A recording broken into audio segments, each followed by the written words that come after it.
All right, everybody, we are live. Hello. Thank you so much for tuning into our first 6-on-6 in a couple weeks. It was 22 days ago, actually, that we had the last podcast with Kickstar. So we have a great guest for you today, and somebody who is a very special place in my heart, actually. And I know that we've told this story on countless podcasts about when you had me on the pro and the potato, at which there was no pro.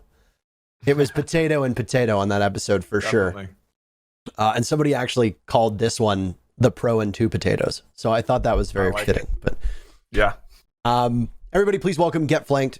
He's a content creator extraordinaire. He's been involved in our scene for ages. He's now a content creator for DarkZero, the new NA Major Champions. And I figure this is a good jumping off point. But before we get into it, briefly introduce yourself to the good, humble people of chat. Well, first of all, thanks for having me on, guys, and congrats on a great podcast. Hitting double digits as far as episodes, it's not easy. It's something to be proud of, and you guys are putting out a great product here that I think most people in the community are really enjoying. So, congrats and thanks for having me on. But yeah, I'm GetFlanked, content creator for Siege. You mentioned also content creator for DarkZero. I fancy myself more as a YouTuber than a streamer, but I do stream from time to time. And I make content. I'm mostly focusing on meta issues and stuff like that within the game, and a little bit of tips here and there. Well, very nice. And I mean, you've got the Pro and the Potato series. You've got Logic Bomb, which is, I would hazard a guess, is probably the most listened to, most watched Rainbow Six podcast. So that, and then, I mean, before that you had the Hop Reach, and it's been a pleasure to be on both of those. I know that Canadian was on Logic Bomb as well on an episode. And of course, if you're going to be watching this on YouTube later on, we'll make sure that all of your links are included down below, because the Logic Bomb you do weekly shows. You don't really take breaks, right? Yeah, we try to do every week. It's becoming more and more challenging because of my kids are on back to school on a hybrid schedule. So everything's kind of up in the flux. But yes, at this point we do weekly shows. Yeah. And I mean, Pete takes time off, plenty of time off. So yeah, Pete takes enough time off for everybody. But most people are here to talk about the majors. And I mean, let's start with the North American major, because I mean, the Google stats tell us that actually only half of our viewership is based in North America. So it's kind of surprising, but let's start with NA, just because of your affiliation with it. And of course, Troy's third place finish in it. So let's just jump right on in. I mean, Flanked, your team won. Congratulations. But, and I want your honest opinion on this, did you expect to win when the major started? I think that I would be lying if I said that I'll be honest. I did not expect that performance. I think that the DZ roster always has the potential of winning. I think that saying that going into a tournament and saying that they can't win is a much bigger stretch than saying that they have a chance of winning. Did I see that performance coming? No, I did not. And for good reason. I mean, if you think about the three matches leading up to that, you've got a pretty lopsided loss to TSM, a pretty lopsided loss to SSG, and a really close match with Sonics. Now, I would argue that close match with Sonics isn't an indicator of struggles as much as the other two losses were, but I think the Sonics are a really good team. But yeah, I mean, they certainly were kind of limping in to this major. So to see them come out and just slap was very surprising to me. I mean, Troy, you played against them. Yeah, I mean, they showed up. They played well. They were well prepared. I wouldn't say they slapped us. I mean, we went 3 maps with them, but I will say, they showed up. They were well prepared, and they were definitely very hungry. I think that was evident from, like you said, like the performance they had prior to the major, and then their performance at the major. I will say, so I obviously, it's no secret, I shit talk DZ plenty. But I know plenty of people also said, like, leading into the major, like they didn't have a stand a chance in the major or anything like that. Like, that's not something I've ever said. Like, I went into the major well aware that they were a threat, because like you said, they're always a threat. Like, they're a good team. As much shit as I give them, like, they're a good team. I'm never going to say they're a bad team. they're always a threat. And I mean, they came in with a really good game plan, and I mean, they showed up. I think I would have liked to get a rematch. We didn't get it, obviously, and I mean that's on us for not having a consistent enough performance to get back to the finals. But yeah, we kind of showed up to that match, and I think they were significantly more prepared than us, I think, and it kind of showed because at least on the last two maps, like they just basically caught us off guard with things that we weren't quite ready to handle, and I think they figured out probably the meta the best towards the end of it there. Obviously, we're moving into a new meta now, but I think towards the end of it, they definitely kind of figured it out the best. They were punishing us a lot, just like on defense, just getting like opening picks on us. And opening picks are so huge, especially like if you die early on attack now, just because every piece of utility counts if you're playing with Womaya. And yeah, I think they came in with that game plan, and I think it paid off. And they also brought in some new unique attacks. I think defenses weren't the struggle as much for us. Obviously, their matches against TSM, I feel like those were hard to. Like, I feel like the first time they played TSM, like TSM was asleep. I think even DZ would say, like, I think DZ was playing really well, but I also think TSM was asleep, and like that's what it was a complete blow. Like, it wasn't. I honestly think it was that for both TSM games. Well, the second TSM game, TSM started to show up. Then they lost 2 clutches on Cafe. They did good on their defense half. Did good on their defense half, and then they had their first 2 attack rounds on Cafe. Mm-hmm. Houghton 1v3'd with a pistol, and then Hyper 1v3'd. Yeah, and they literally they lost 10 rounds straight after that, and they weren't even close rounds. Like 10 just smacking straight. How many rounds did they win after those clutches? It was only 2, right? I think so. Yeah, it was once they switched. Yeah, it was once they switched sides on Oregon, they won 2 or whatever, and then they lost. And that was it.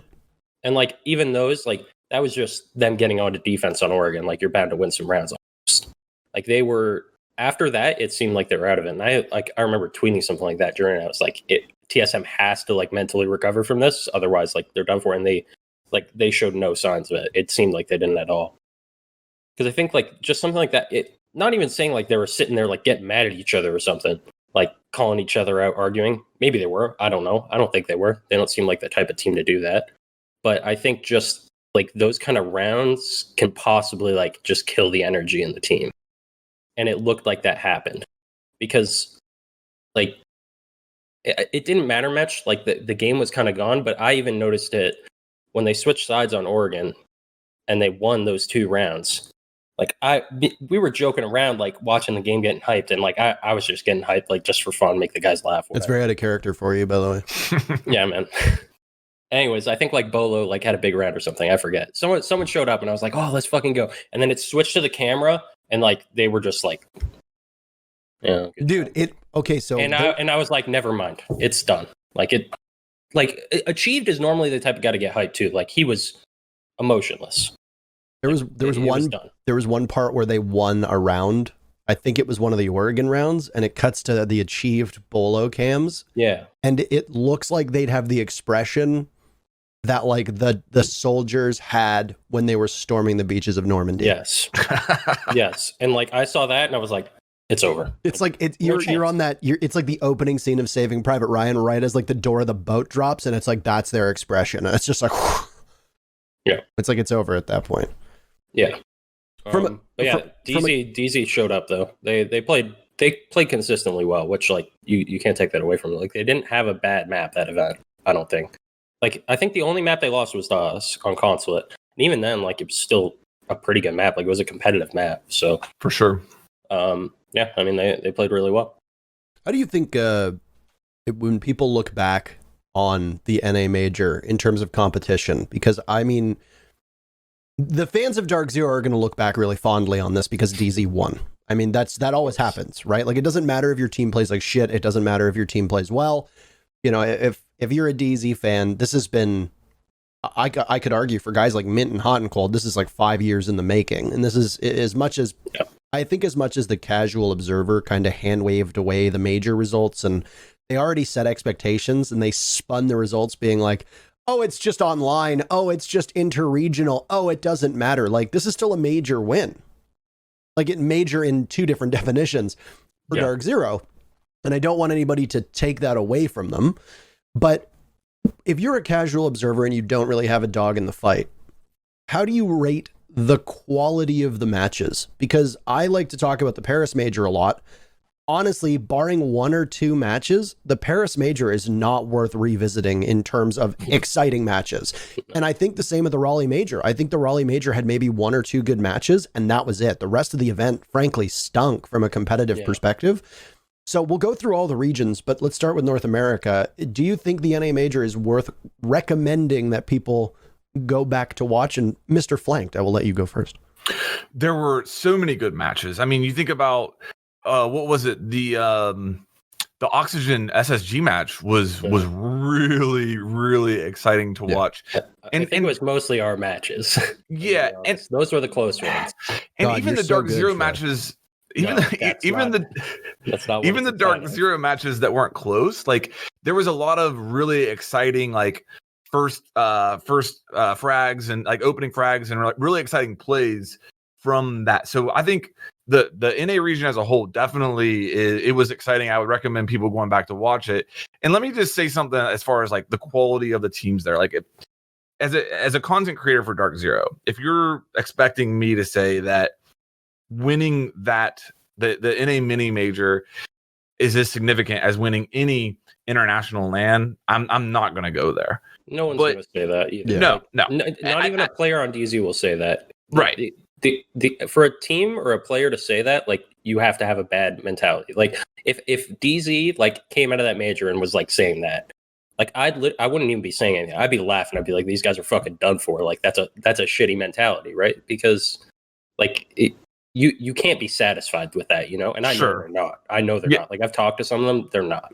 So let me like throw this out though, because I think that while that is true, and I am sure that everybody on the team thinks that way, I do think that this win was hugely important. Oh yeah, because DZ, I mean, we were the punchline going into this for a lot of people. I mean, you had Jesse on the stream introduce us as the team who's spending millions in the desert with nothing to show for it. You've literally got Super on his couch because we beat him and knocked him out of it, critiquing Mint for running Blintz as we're beating the current world champs. You know, he's sitting on his couch talking about Mint running Blitz. You've got Iconic on a different podcast talking about how the play style for DZ whenever he plays us, he fucks us, something like that. You've got your infamous trophy comment or lack thereof. You know, I mean, and for good reason. Like I mentioned it already, there were some bad performances leading up to this, but for us to show up, like I'm just so proud of the guys, because a lot of people, when the chips are down like that, and when you're getting, you know, your name drugged through the ground, they go into a deep dark corner and get in the fetal position and don't respond, and it brings out the worst in them. And this brought out the best in our guys, and for them to show up and perform like that and shut everybody up was so huge. And don't get me wrong, I love the banter. Your comment about the trophy room, Troy, was hilarious, and I thought it was on point. Loved it. I want to see more of that. I love the personality of Super. Don't get me wrong in any of that. But what I love more than that is when my team goes out and shuts everybody up.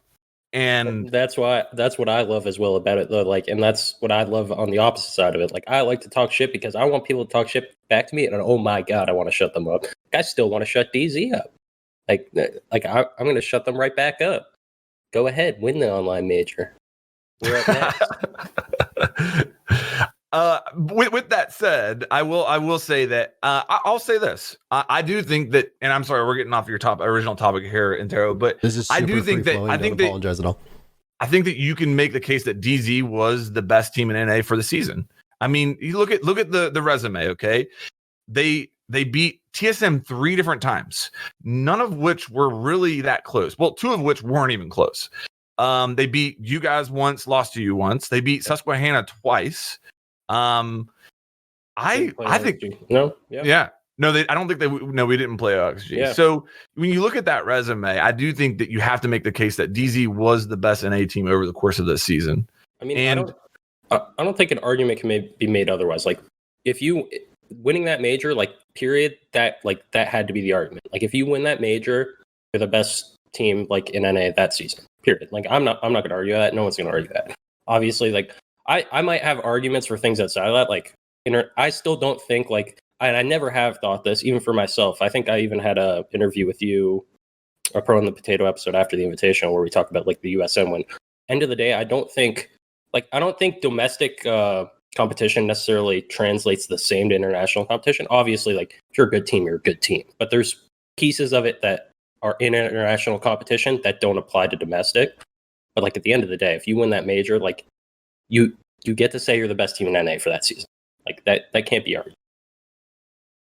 My thing with DZ and the narrative that we were sort of pushing from a casting perspective was, you limped into the major. That match against the Sonics, in my honest opinion, your match against the Sonics is the highlight of this season so far for NA. I think that's the best match that we've had. And I mean, I can't believe how crazy close it came. And it makes me really excited for the next stage where, we're going to see how good the Sonics really are now that they're going to be firing on all cylinders. But the DZ thing is fascinating to me because when a team comes in and they've set their own expectations or they play a little bit looser, people that watch any of Kix and Mai's casting, we talk about this at almost every event. There's always a team that comes in that's just like, we're just going to play. We've never won. Maybe we'll win. We'll kind of take it light. And then all of a sudden they're like, holy shit, we're killing everybody. And then you transition from like, we don't really care to like, wow, we can actually win this. The big one that everybody seems to remember and the one we talk about the most is ENTS back in season 6, where they came into Sao Paulo and all of a sudden, hey, they win the whole event. But for DZ, for me on the outside, it seemed like there was very limited expectations. For SSG and TSM, I think the expectations were the highest. TSM was looking to finally win something in North America. SSG was looking to repeat. Oxygen had been falling after they were the first team to qualify for the NA Major. They've had a bit of a tumble after that, and you limped in. You barely got in. You squeezed out a victory over SQ. So I was thinking, okay, this is interesting, but you have to keep in mind that if one of those teams starts to heat up, they can ride that momentum all the way. And I don't think it's fair to just say that DarkZero rode momentum. I thought DZ's greatest attribute over the major was how they played through the mid-round and onward. And it was the biggest point of criticism that we've made before, and Troy has actually talked about on this show previously, is that it seems like if things don't go according to plan for DarkZero, they can't fix it mid-round, and they just kind of have to reset for the next round and hope for the best. And it's something that we've seen in a countless number of matches. That was gone for the major. If shit went sideways midway through a round, it was fixed. Skies was fixing it. Eclipse was fixing it. Hot and Cold was doing it. And I don't know if you changed your IGLing. I don't know what happened behind the scenes, but it's a night and day difference over where DZ was from most of stage 1. And then they just show up to the major and their biggest glaring weakness has now been fixed. And they clobbered everybody. The NA Major was not close. Some of the matches were exciting, but it wasn't close. And like I said, I don't know what changed, but it was impressive to watch. And it made for really enjoyable casting, frankly. The biggest thing that jumped out to me was just their defensive presence. To me, they seem to take the focus from we are going to try to waste the first minute and a half and then fall back to site to we are going to take risks to try to get an early pick. That was the biggest difference. I disagree with what you said, Parker. I didn't notice a change in that. So against us, I think the thing was they controlled the tempo.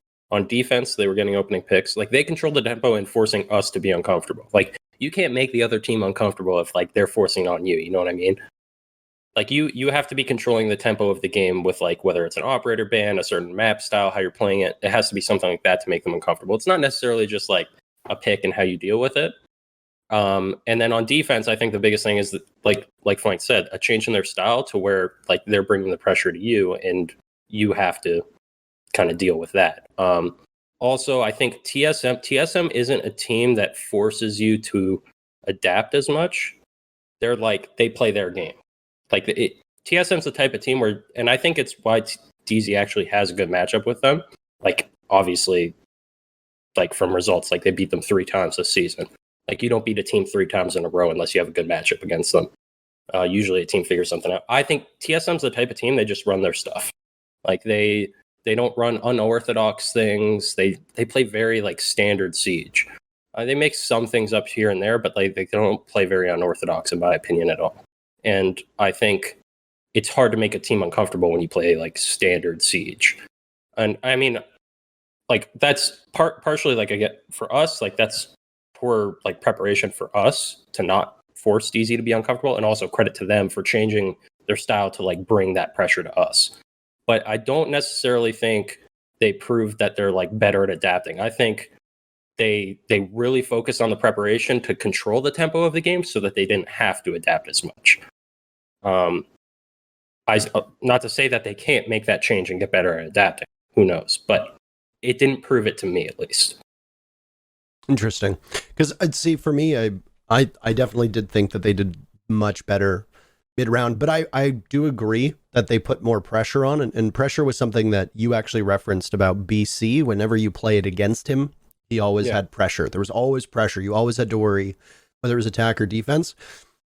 And I mean, the one man who really stood out for me on those opening duels and those opening picks to get that pick and then push the advantage, and if I'm wildly off base, so be it, was Eclipse. Eclipse was extremely aggressive, and he was really successful, which is something, I can't remember.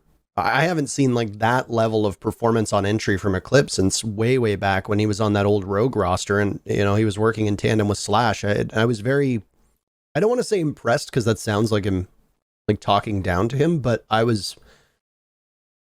to say impressed. I don't really care. I was impressed with how he played, and he showed up really big, and he looked like himself again. Yes, he did. I think, I don't know exactly what happened, but I noticed it as well, is like the tempo of their attacks, and like it was in large part like dictated, like normally their attacks are dictated by Hyper, it feels like. And now it felt like their attacks were a lot more dictated by Eclipse, and like they picked up the pace and just kind of let him, like he would just entry and execute onto the site like a lot earlier in the round than they typically would. And you could notice it with him. And I think on defense, the big one to give credit to for like picking up their tempo was most noticeably Hot. I think everyone chipped in with that, but Hot was like most noticeable. And I think you could notice that in the stats. Like he's like playing like more support. Like he plays hard breach on attack, but he had the best entry stats in the entire event. So like clearly, and like I said, like from playing against them and watching them play, like their defense picks, like their opening picks on defense, like that was something that set them apart, and Hot was one of the ones doing that. Eclipse jumped off the screen to me as well.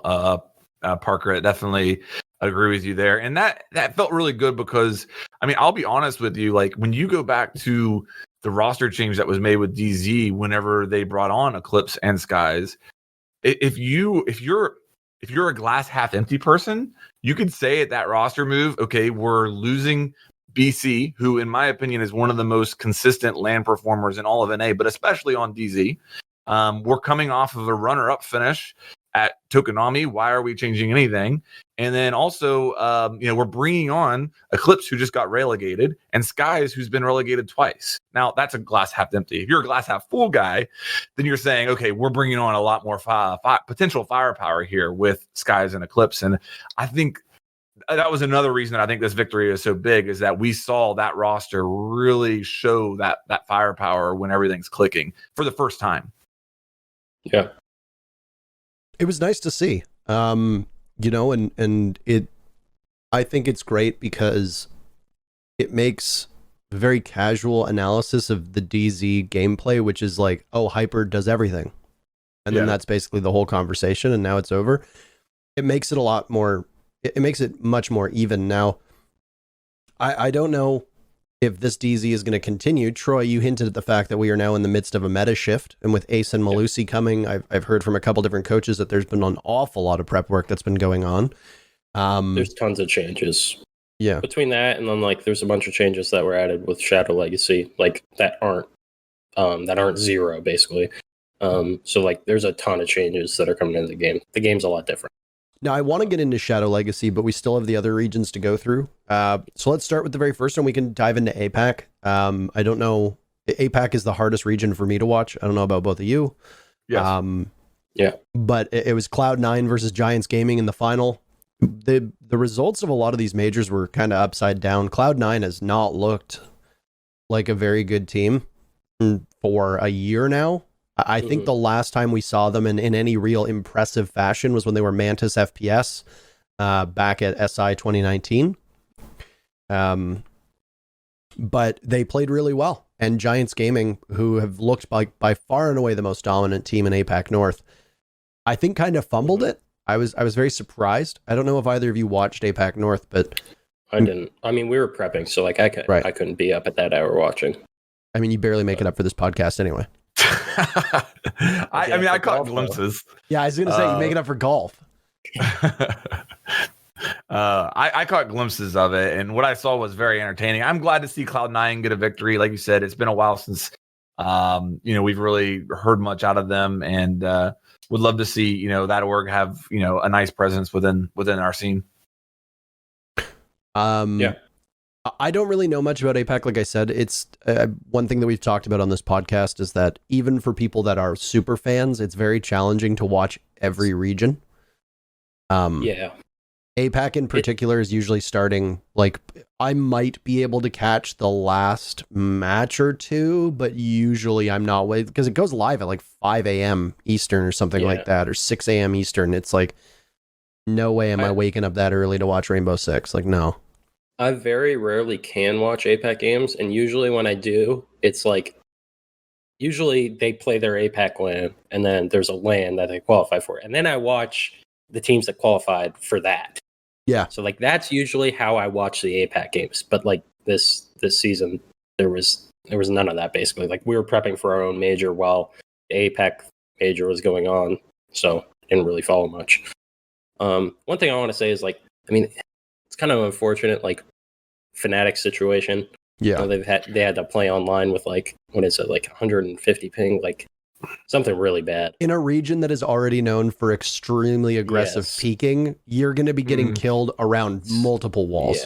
Yeah, it's just not fun. And I mean, it's a bit of a bummer because like they weren't at the major. So yeah, and then I expected Giants to win it. I was surprised when I saw Cloud9 did.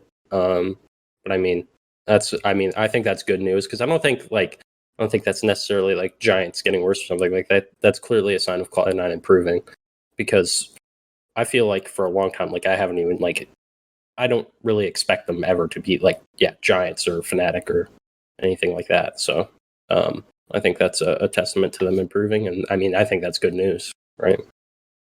I think having competitive regions is good to begin with. A lot of people have slagged off APAC for so long, and I think as a region, they've really lagged behind most of the other developed regions for a number of reasons. But APAC North is a massive investment that is indisputably making these teams better. They're going to create their own meta. They're going to play around it. How they export that when it comes to global events, when we have them, in 2037, we'll have to see.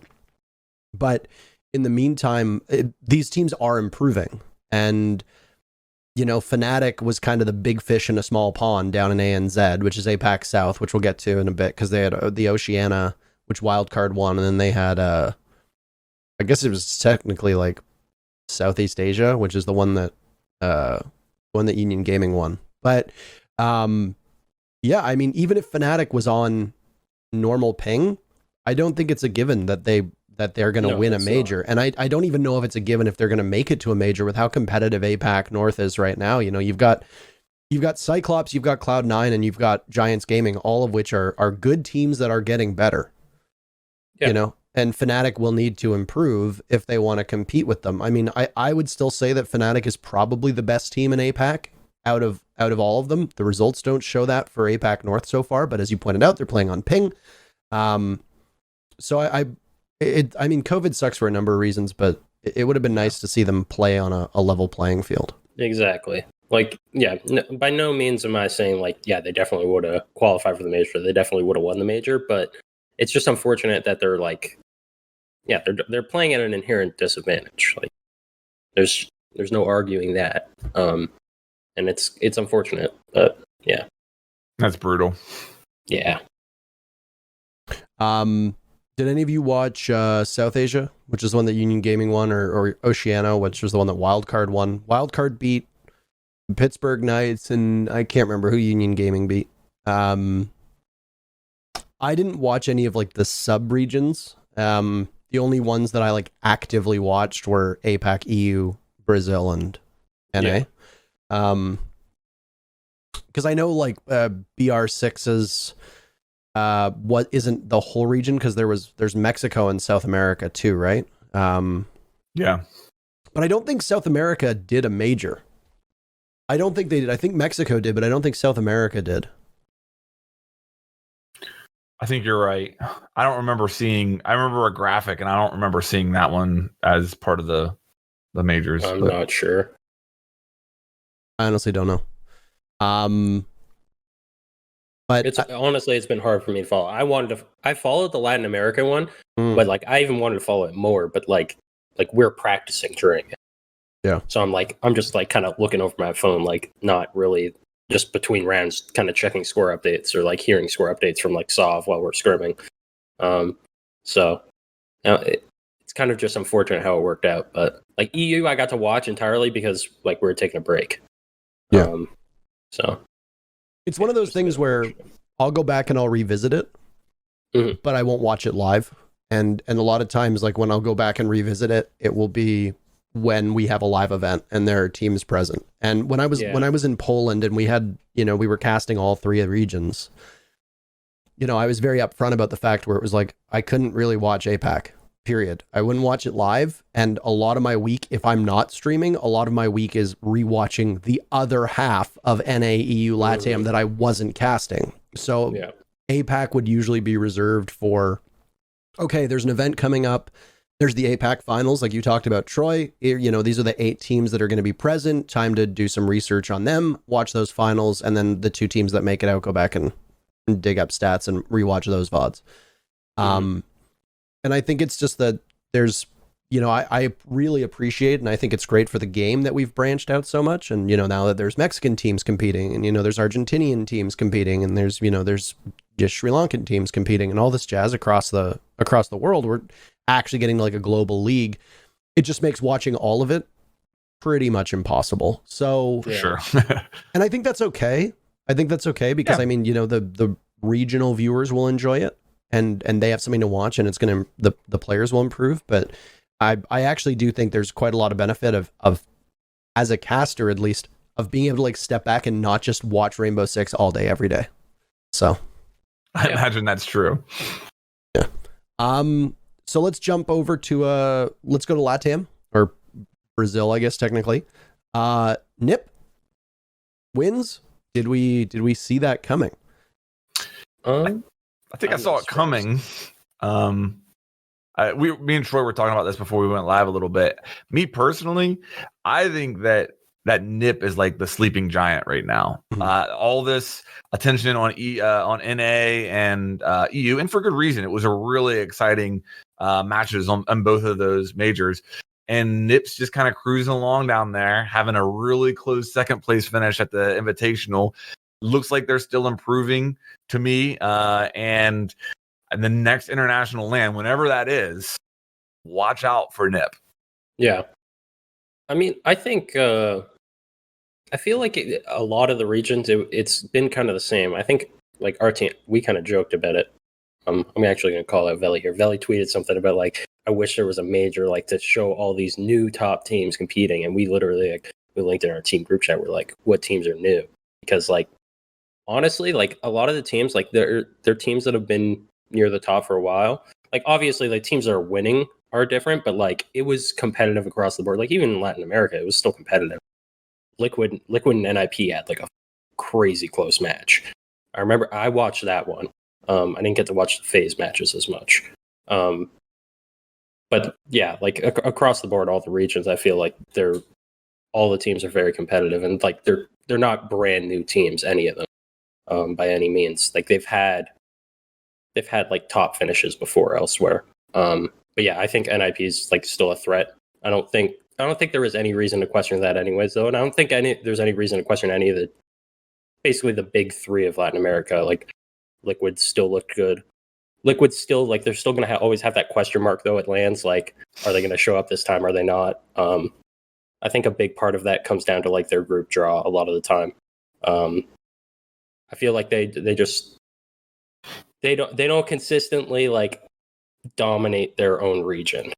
I feel like they match up a lot better against international teams. I always believe that. And then I think FaZe looked like they looked okay. They haven't looked the same to me ever since the Rally Major. Like they had their run at the Rally Major. They looked really good to me there. Like them G2 and Empire all looked really good there, in my opinion. Like they really gave Empire a run for their money. They very easily could have won that match, in my opinion. That was like one of the highlights of that major. Like you said, Parker, like I don't think there was many very good matches at that major. Yeah. But I think that was one of them. Yeah, the FaZe versus Empire match. That one was crazy. And I think ever since then they haven't really recovered because they had that, and then the next land that they were supposed to go to was Tokonami, and then they had visa issues, couldn't attend that. So like that's like however many months just kind of scrapped. Next event's Invitational, right? Yeah. Next event's Invitational. Did they make they didn't make a roster change? I don't think yet. No, not yet. They went to Invitational, and then they didn't have a good performance there. Then they made a roster change, and then now they've made another roster. Like it's just been kind of downhill from there. Like I feel like they potentially could have had a good event at Tokonami. Like if they had their full lineup, I feel like they with the showing they had at Rally, they could have won it. And I don't know. They didn't recover just from that. I feel like it might have been very just demotivating, like not being able to play with their team there. And then they didn't really mentally recover. Maybe they just kind of lost some motivation. Not sure though. I mean, I'm not there. I think Nip and FaZe heading in were probably two of the favorites to Tokonami. Yeah. But it's so hard to tell, right? That whole LAN was so peculiar. Because I mean, DZ made that run, and I mean, it wasn't really like that convincing a run, and then Navi struggled with wildcard. And then, Navi immediately after winning that championship, like, frankly suck, it was, it's a really weird event. And I do think if you have the two Brazilian teams fighting at full strength, I think one of them probably wins Tokonami. Whether it's FaZe or whether it's Nip, I honestly think at the time Nip probably had a higher ceiling, but I mean, that's just us speculating. It's hard to say. Yeah. But like it would have been a much more competitive event because of that. Yes. And I think there's no denying that those teams would have been competitive. Like those are teams that are always competitive. Right. So yeah, it's just that was a bit of a bummer. And I feel like FaZe just hasn't mentally recovered since then. They ended up making a change with Cameraman after Invitational. Now they made a change with Mav. Which is so bizarre. They need to a me. fresh start. Like, that's why I think it was a motivation thing, or like drive or something. Like the energy in the team had to be off because like it feels like they need a fresh start. Like they're cutting Cameraman and then Mav, and like those are like some of the former core members of that team. Yeah. Like when you start removing core members like that don't have like any glaring issues with like their gameplay, that it's like something to do with the team environment and like the energy of the team. And like that's not even necessarily to say like Mav or Cameraman's the problem. And I think even from like the announcements they've made when they made the changes, like you can tell like they don't think that guy's directly the problem like 100%. It's like more they feel they need a change and this is something they want to try. Like they know this guy is part of the problem. Yeah. But hopefully like kind of resetting the environment can help it. I very much wonder about the change with Mav, because to me Mav is, I mean, you look at Latin America and I mean Nesk, Muzi, Pino, Palu, those are four of the people who always jump to mind. Mm-hmm. But I think Mav is, in terms of consistency, Mav is up there, and he's just as much in the running with all of them. Now, obviously, we don't ever get to see or hear what goes on behind the scenes. There's been rumblings back when Gohan was on that team. There was rumblings that FaZe used to get into huge fights, etc. And I don't think you can just blame that on one person. So we'll see. I'm curious as to where Mav goes. But yeah, FaZe is an interesting one. Nip played as well as they did. Sleeping Giant, I think, is a good way of putting it. I think they'd be able to make a really strong run. And I do think that right now Nip is probably a top 3 team in the world, I would say. Yeah. I feel like Nip, like maybe a Sleeping Giant in like the public side, but yeah, I feel like if you're a top competitive team and you're not like seeing NIP as one of the biggest threats, like you're trolling. Yeah. You are. Like you have to see them as one of the biggest threats. And I think, yeah.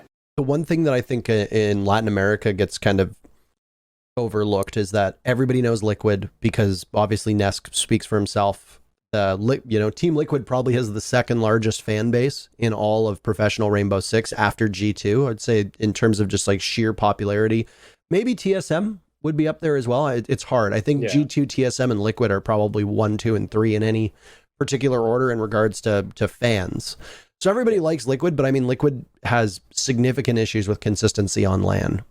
Nip lately hasn't really had that, and I don't know. I'm curious to see what happens with Mav and where he goes. I'm curious to see if MIBR rebounds. Team 1, some team we haven't spoken about at all. They've looked stupid good this stage as well. Yes. Flanked, I don't know if you have anything to add to this. I haven't seen any of the Team 1 matches, but I agree that I think, to me, whenever I look at Latin America, and, maybe this is because I don't get to spend as much time there, I look at the big 3 with Liquid, FaZe, and Nip. And I love to see all 3 of those teams hitting, at the top, at peak performance. And I really feel like we haven't had a LAN in a while where all 3 of those teams showed up. It's like either maybe 2 of them or 1 of them, or there's visa issues like Troy was saying. So hopefully we can see Latin America fully represented at one of the events in the future. And I think that if we see that, there's a really good chance that trophy, whatever event that is, could go to Latin America. Oh yeah.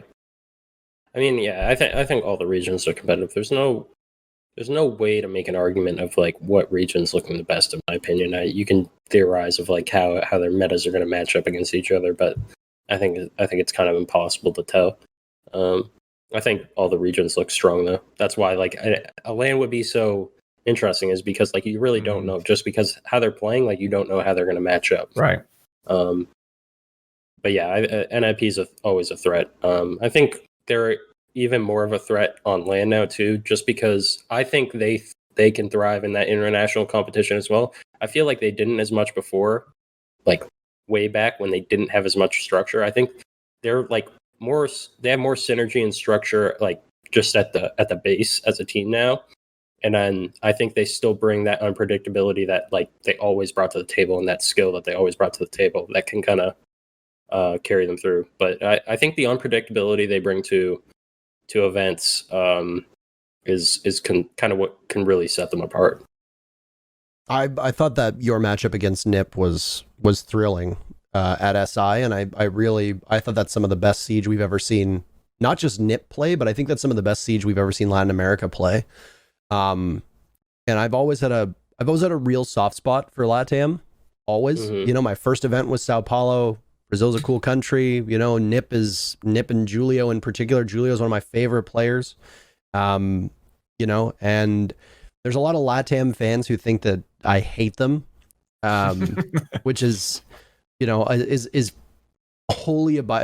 I mean, there's 2 reasons for that. First was the whole Gohan thing, but then the second one was that I refuse to acknowledge the truth, or whatever the fake truth they have is, where they call Liquid world champions because Liquid won season 7 finals, and I'm like, that's not, they're not world champions. World champions are SI only, period. And all the Brazilian fans are like, you're just saying that because it's a Brazilian team. And it's like, dude, I've cheered for Brazilian teams in the finals way more. I was screaming for Liquid. I'm so glad Liquid beat, Penta at the time. And I do really wish I'd casted Liquid win at Atlantic City, and I was very much hoping at SI. I'll always say this to you, Troy, that Nip had won. But one day I will not be content with my career casting Rainbow Six until I cast Latin America winning a championship, period. So that's where we're at right now. But let's move over to EU because we still got a couple more topics to get to. But let's talk about the EU major that wrapped up yesterday. Caliber Jacob was wrong 5 months ago, but it turns out he was a time traveler because BDS takes it. Just playing the long con. Yeah, it was really incredible. He predicted the future long ago. So tell us what happens at the EU. Who did he predict to win this event? Because that's who's going to win the EU major in November. I think he had G2 this time, didn't he? Yeah. I think it was like, he predicted G2 for the finals. So G2 wins in the fall. BDS So there you go. Yeah. Okay. Well, so now you know. That's good news for them. Did you watch the EU major Flanked? I watched all of it. Oh, Flanked. I watched a good bit of it. I watched all of the final. I watched most of G2 matches. It was a lot of good matches. You got to say Rogue first rounded again. That you got to throw that out, but at some point that's not going to happen, surely. But I think, like, obviously, hats off to BDS. Can you imagine Shaiko winning his first title against Pingu in the finals? Like, you can't make that up. Like that. Yeah. That's such a great storyline, and BDS is really scary right now. But if I'm a G2 fan, I think there's a lot to be happy about. Oh yeah, absolutely. They're back in a competitive force. And one other thing I'll throw out here is the whole, winners bracket winner goes up one map for the finals. Correct me if I'm wrong right now, but the map count on G2 versus BDS right now is 3-3, right? G2 beats them first time they play 2-0. And then they come back, and as far as actual maps played, BDS has won 3 maps, and G2's won 3 maps. Yeah, and that does feel a little, I don't know, but anyway. Technically, we went 3-2 against DZ last season. Like, as far as map count, yeah. You don't make that argument. It is what it is. Like the final match was the one that means the most. It's how it works out. I don't know. There's not much you can do about it. There's no way to settle this debate because people are always going to hate the one map advantage, but then they very conveniently overlook where they're like, the NIP SSG game from SI. They're like, SSG shouldn't have won that match. And it's like, technically NIP shouldn't have even fucking been there if you want to use that logic, because NIP already lost. Like, you can't be like, oh, the one map advantage is so stupid, it fucks over the other team, when in all reality that other team has already lost. Like, in a perfect world, I'd like to see 2 best of 3s rather than a best of 5. I would like to see a best of 3. If SSG wins, cool, they're the world champions. If they lose, it's a bracket reset. It's a best of 3 between SSG and NIP to settle things. That's what I would like to see. I mean, a lot of players will say no to that because it is usually a significantly longer matchup. It could be. But I think a bracket reset is the right way to go. Unfortunately, people are like, oh my God, it's so anticlimactic. And it's like, well, I mean, you wouldn't have that finals if it wasn't for that one map advantage anyway. So I feel like the fact that BDS just won from the losers bracket, like, that just shows, like, I feel like it's irrelevant. Yeah. If you're the better team in the finals, you can win it. Period. Like, BDS showed that. Obviously, like, it kind of favors the winners bracket team if you're very, very close. But that's part of it. Like, it's part of you not being as consistent throughout the whole tournament. Like, if this team didn't lose throughout the whole tournament, like, they deserved that advantage when you lost earlier in the tournament. Like, you need to get punished for that bad day that you had. Yep.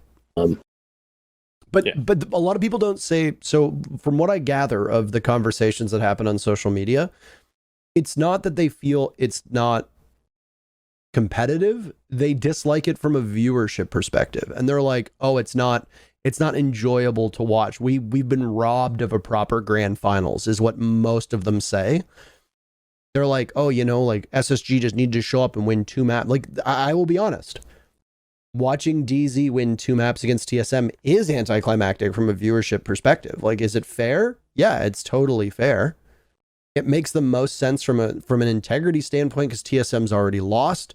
A lot of people will say, well, what about, the winning team gets to pick the maps?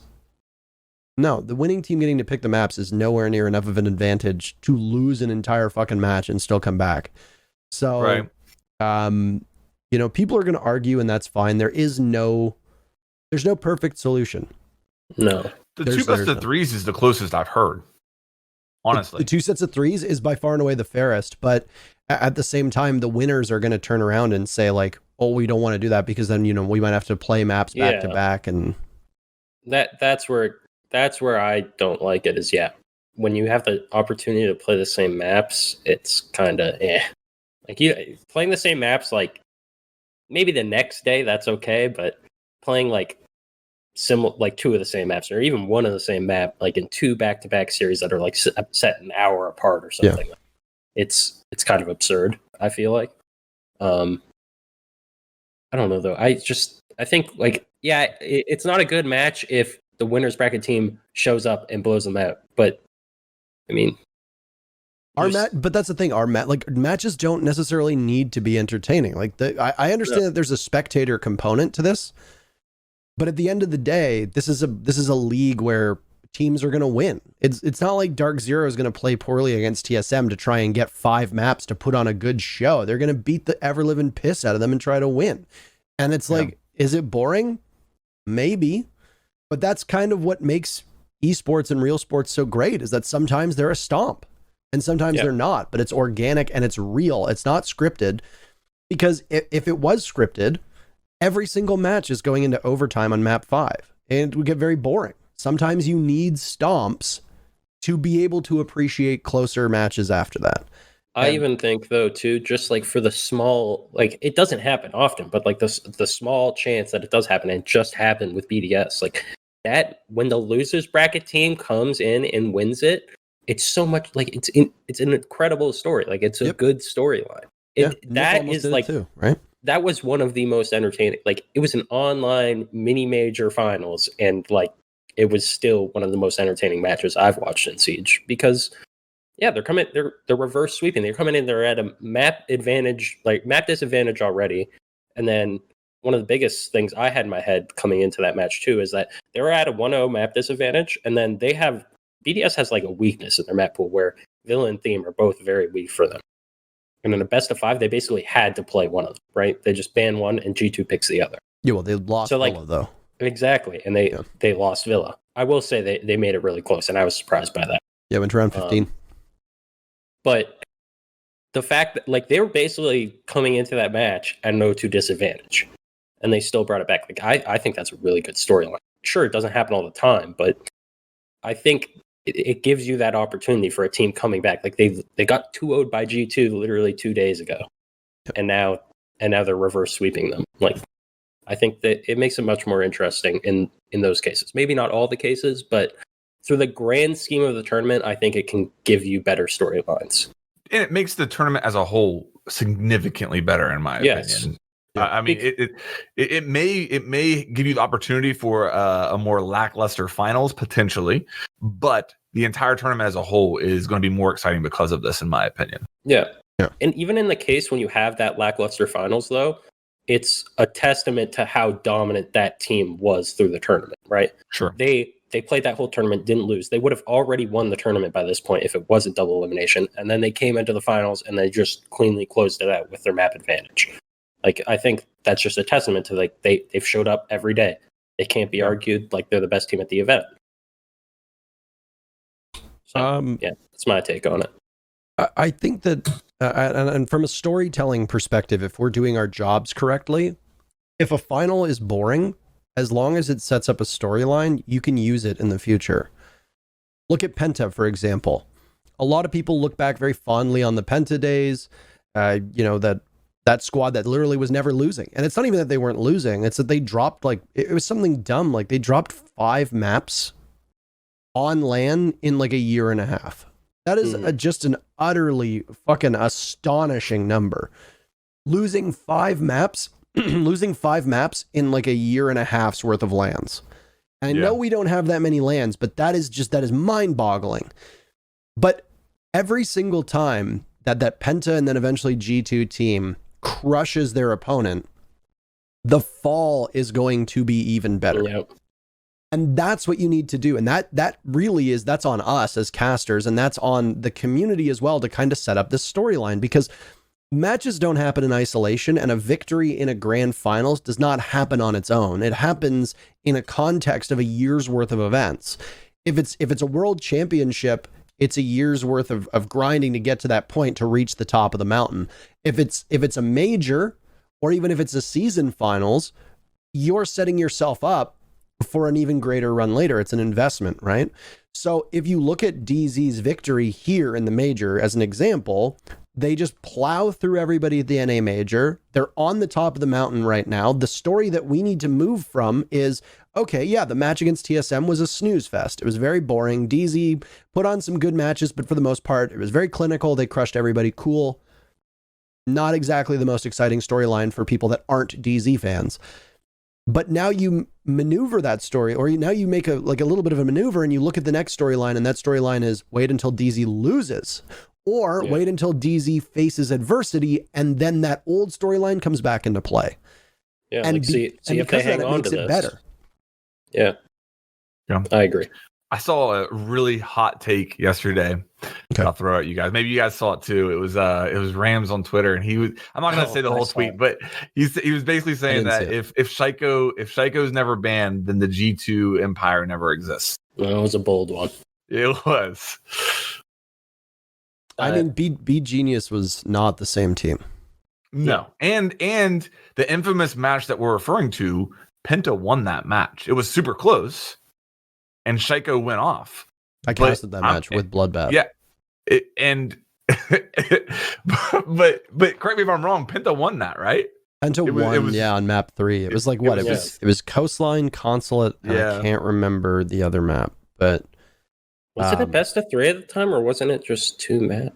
No, it was best of 3. That's when we did 2 best of 3s a day. Yeah, we're digging into the vault here. What was the last map? I know it was Coastline. I know it was Consulate. Yeah, I remember those 2. Huh. I don't remember. Somebody will have to let us know. I don't remember what the third map was. Oregon? I don't remember it being Oregon. Clubhouse? People are saying Clubhouse. I don't remember that. I remember Consulate and Coastline like vividly, but I don't remember Oregon. Apparently, I don't think that's Oregon.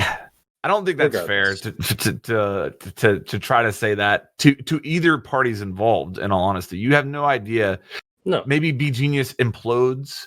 Maybe you know what I mean. You have no idea what would have happened in either scenario. Well, we got to see B Genius when Shaiko was off of it. Like, don't get me wrong, Shaiko is just a stupid good player. But that team without him, they're a relegation squad waiting to happen in the most competitive region at the time.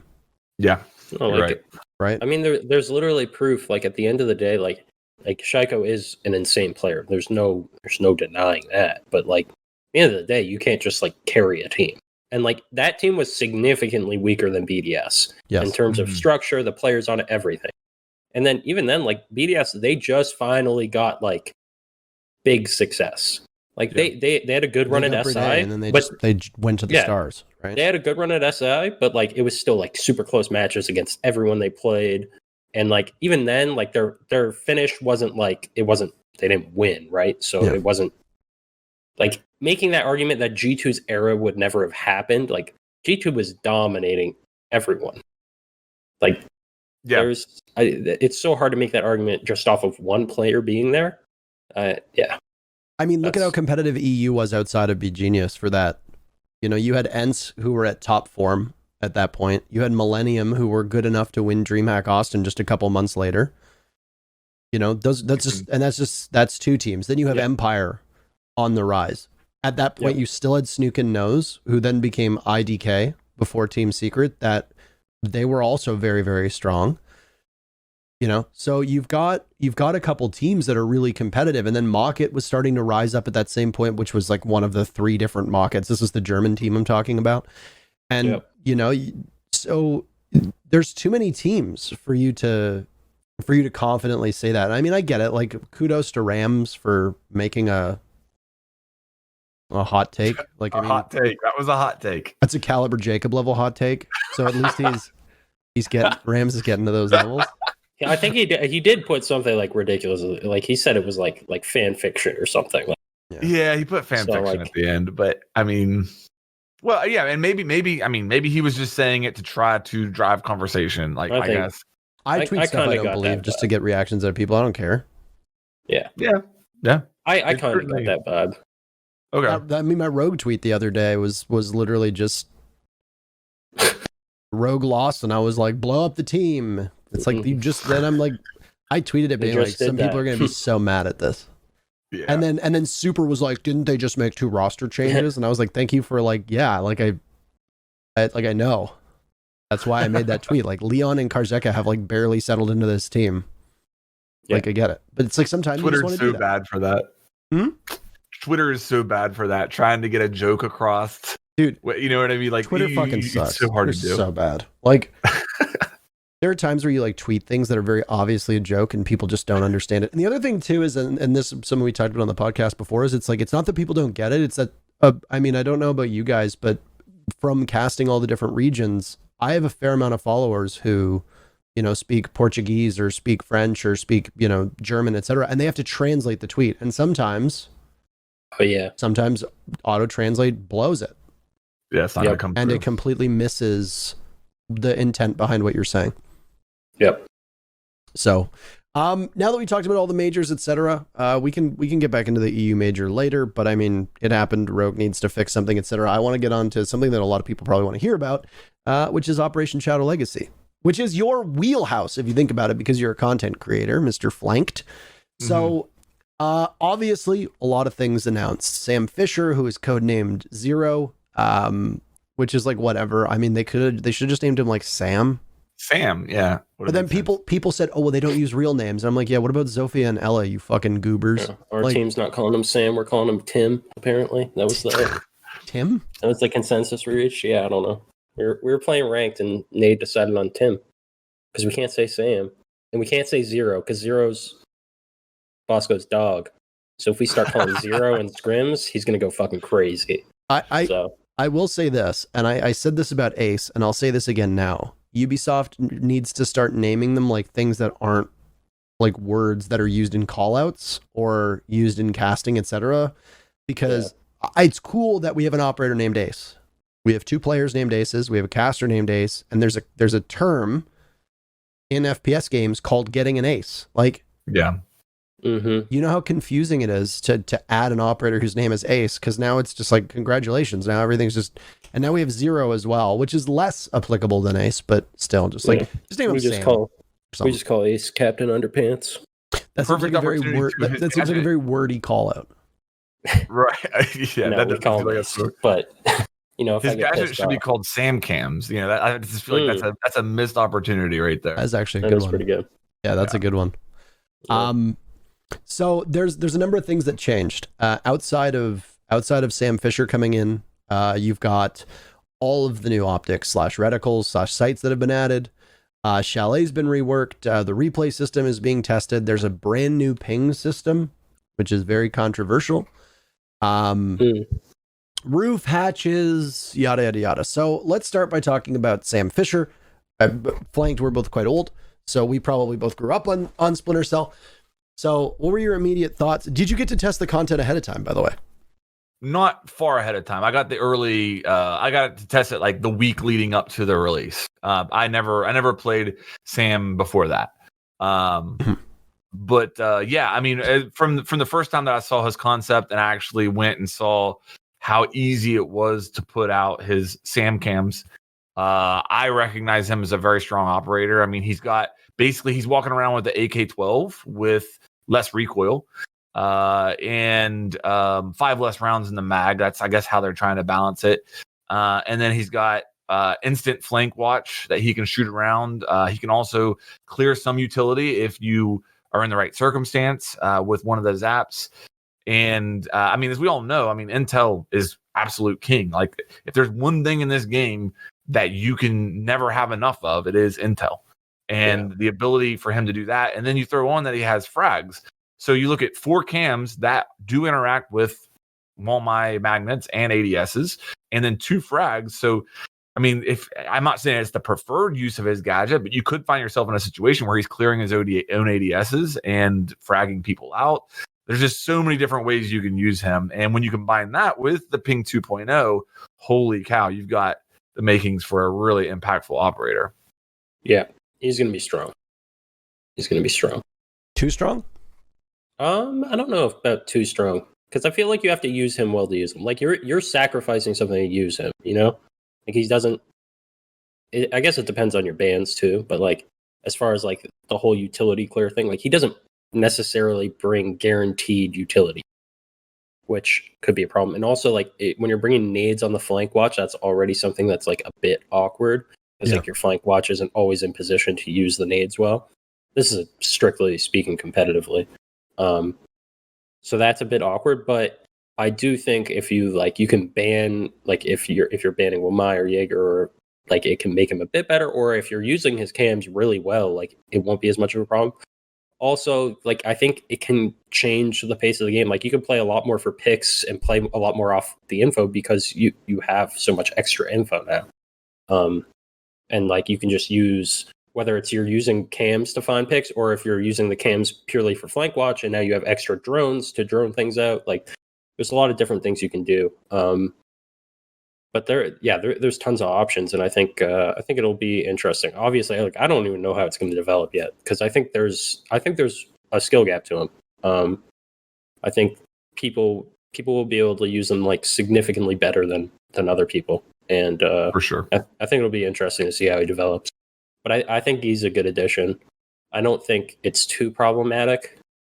I think if things add up, we might need like an IQ defender kind of thing. But yeah, I think it's interesting. I like it.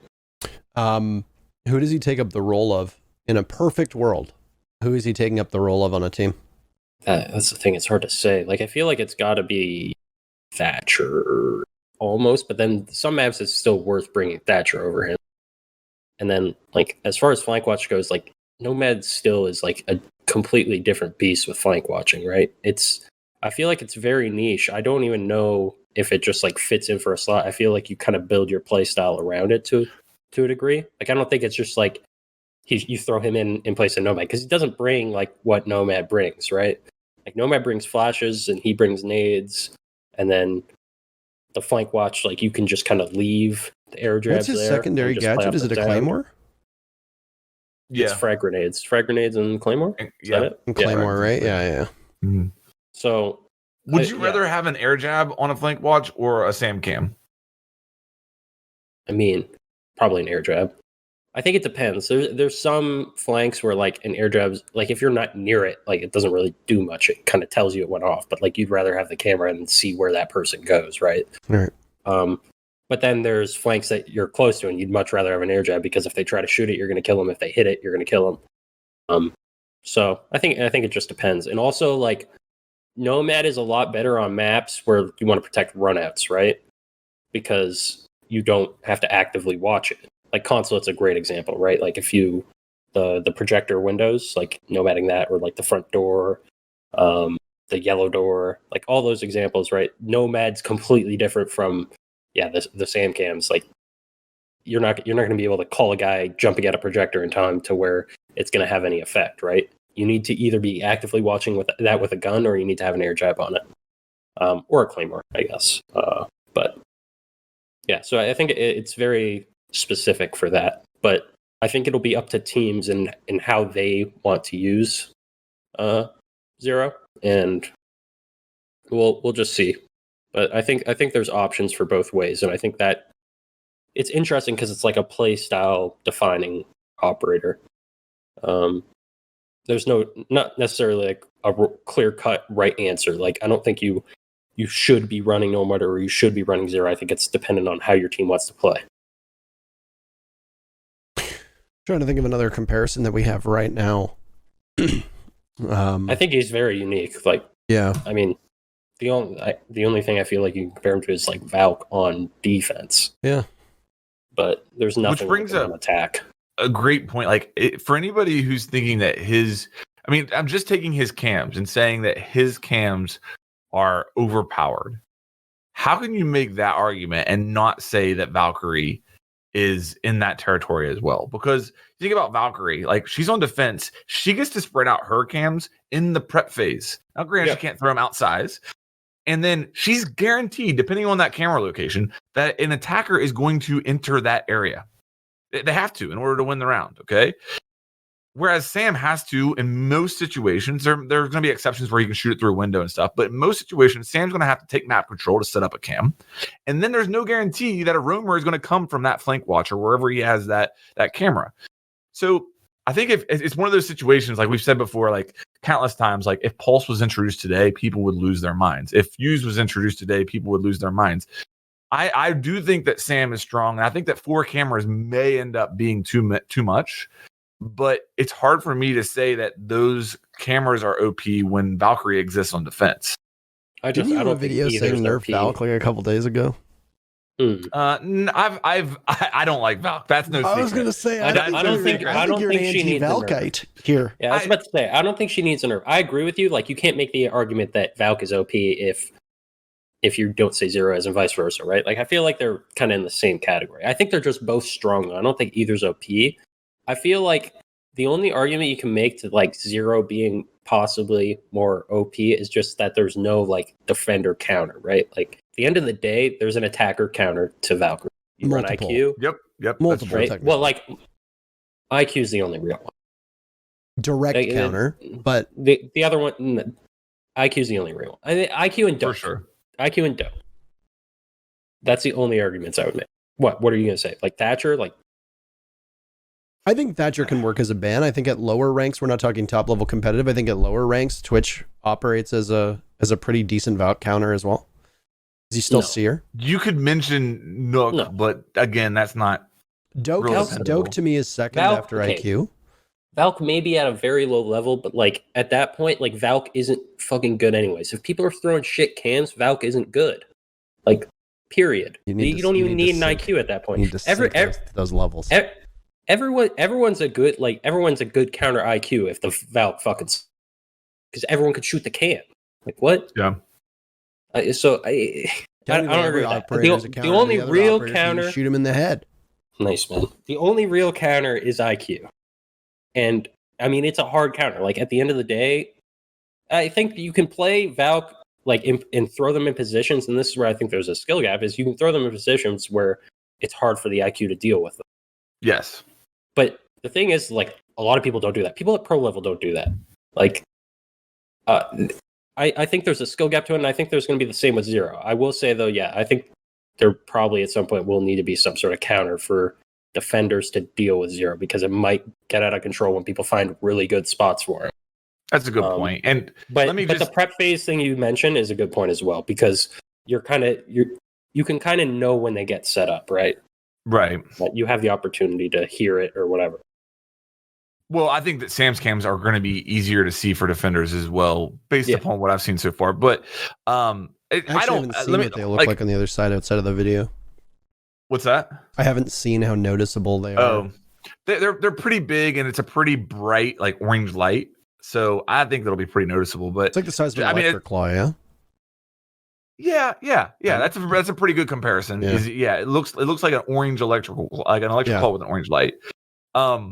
As far as like the Valk thing, like I don't like Valk on a personal level, but I don't think that she should be nerfed significantly anyway. Maybe a tweak I could see in the future, but my thing is I don't like Valkyrie because on a personal level, but I agree with you 100%. The thing that makes Valkyrie balanced is one, IQ is a hard counter, and two, you have to Valkyrie is a skill operator. You have to have map knowledge. You have to learn the good Valk cams. You have to learn the trajectory of the Valk cams. You have to all that makes me think like she should not be heavily nerfed in any way, shape, or form. Yeah. Not even if I was the boss for a day, I wouldn't do it. But I don't like her. Does that make sense at all? No, that makes sense to me because she's super frustrating, especially in an uncoordinated environment. Because if you're not bringing the IQ, like solid chance, like there's a solid chance those aren't getting dealt with, right? So you kind of have to bring IQ to yourself, and even then, like you're not controlling how fast your teammates move around the map. So like if they're not giving you time to clear out cams or look for C4s or whatever it is,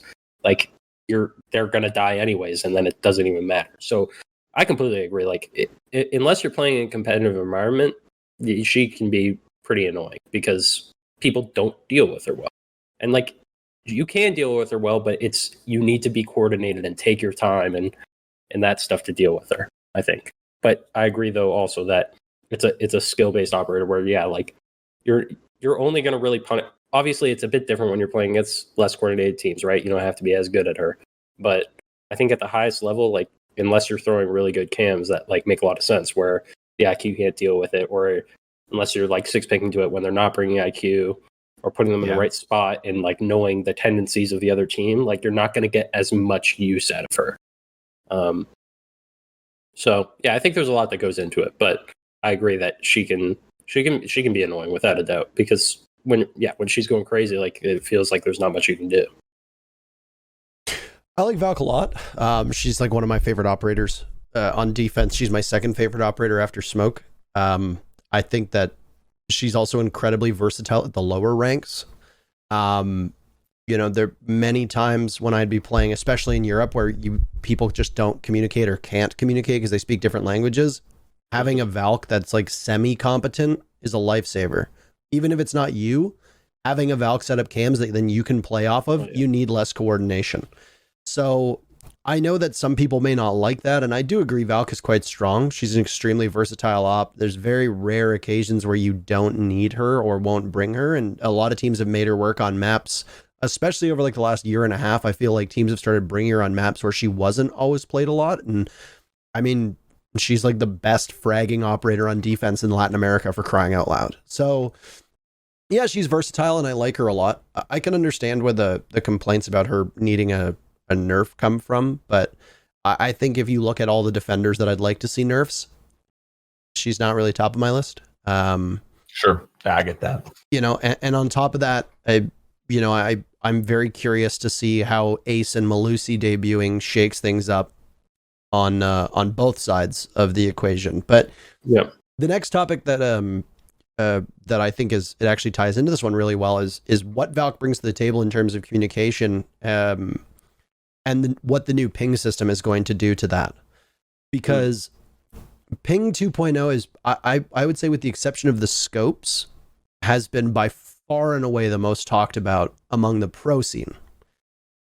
People saying that it's gonna kill the skill ceiling in this game, that it's going to, absolutely murder communication, that it makes the game far too easy because you can just ping anything now. And I want Troy's opinion on this one first, because you're going to be the one that's going to be playing against it. And I'm sure you've probably got some thoughts, because if you don't, then you might be the only pro player that hasn't openly shared their thoughts about it. It's problematic when it comes to paying people. I mean, gadgets, it's okay. It probably shouldn't be in the pro scene, I think. So turn it off, or I feel like it should be turned pro scene. But I see like where the argument's made that it isn't. Like there's like the ping system in like League of Legends or Dota, stuff like that, right? It's still in the game and competitive. Teams even use it sometimes. But it's very strong.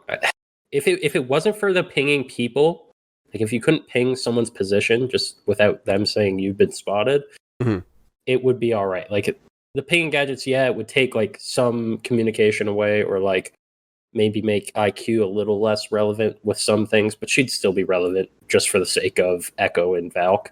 Right.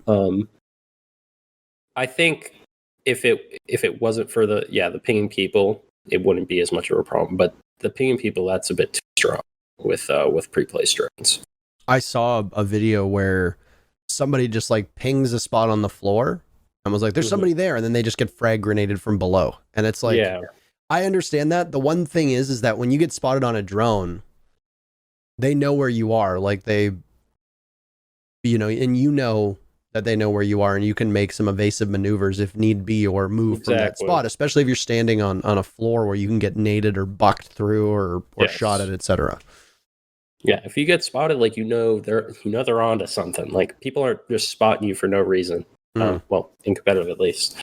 So, yeah, it can be a bit too strong, because it can get to the point, right, where if you can just ping someone, right, like with the Z ping or the ping 2.0 or whatever you want to call it, and you just ping their location like that when they're sitting still, like that person's never going to move. So you can do it and you can shoot. Like there's no urgency, right? Yeah. Like the reason there's a grenade thing is like you have to communicate it with your team. Like the guy's cooking the nade and he's like, all right, get ready to ping him. You jump the drone out, scan the guy, and then he gets the mark and he just throws it last second, right?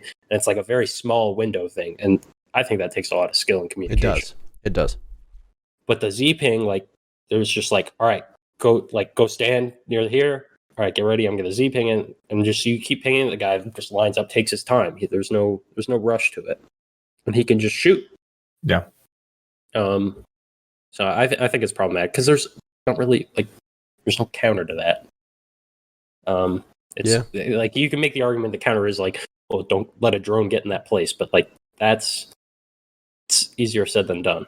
Especially late round. You know what I mean? It's one thing to say that in the prep phase, you know what I mean? But in a late round situation, you're in a 2v2 and utility soak has already happened and there's a lot going on for defenders.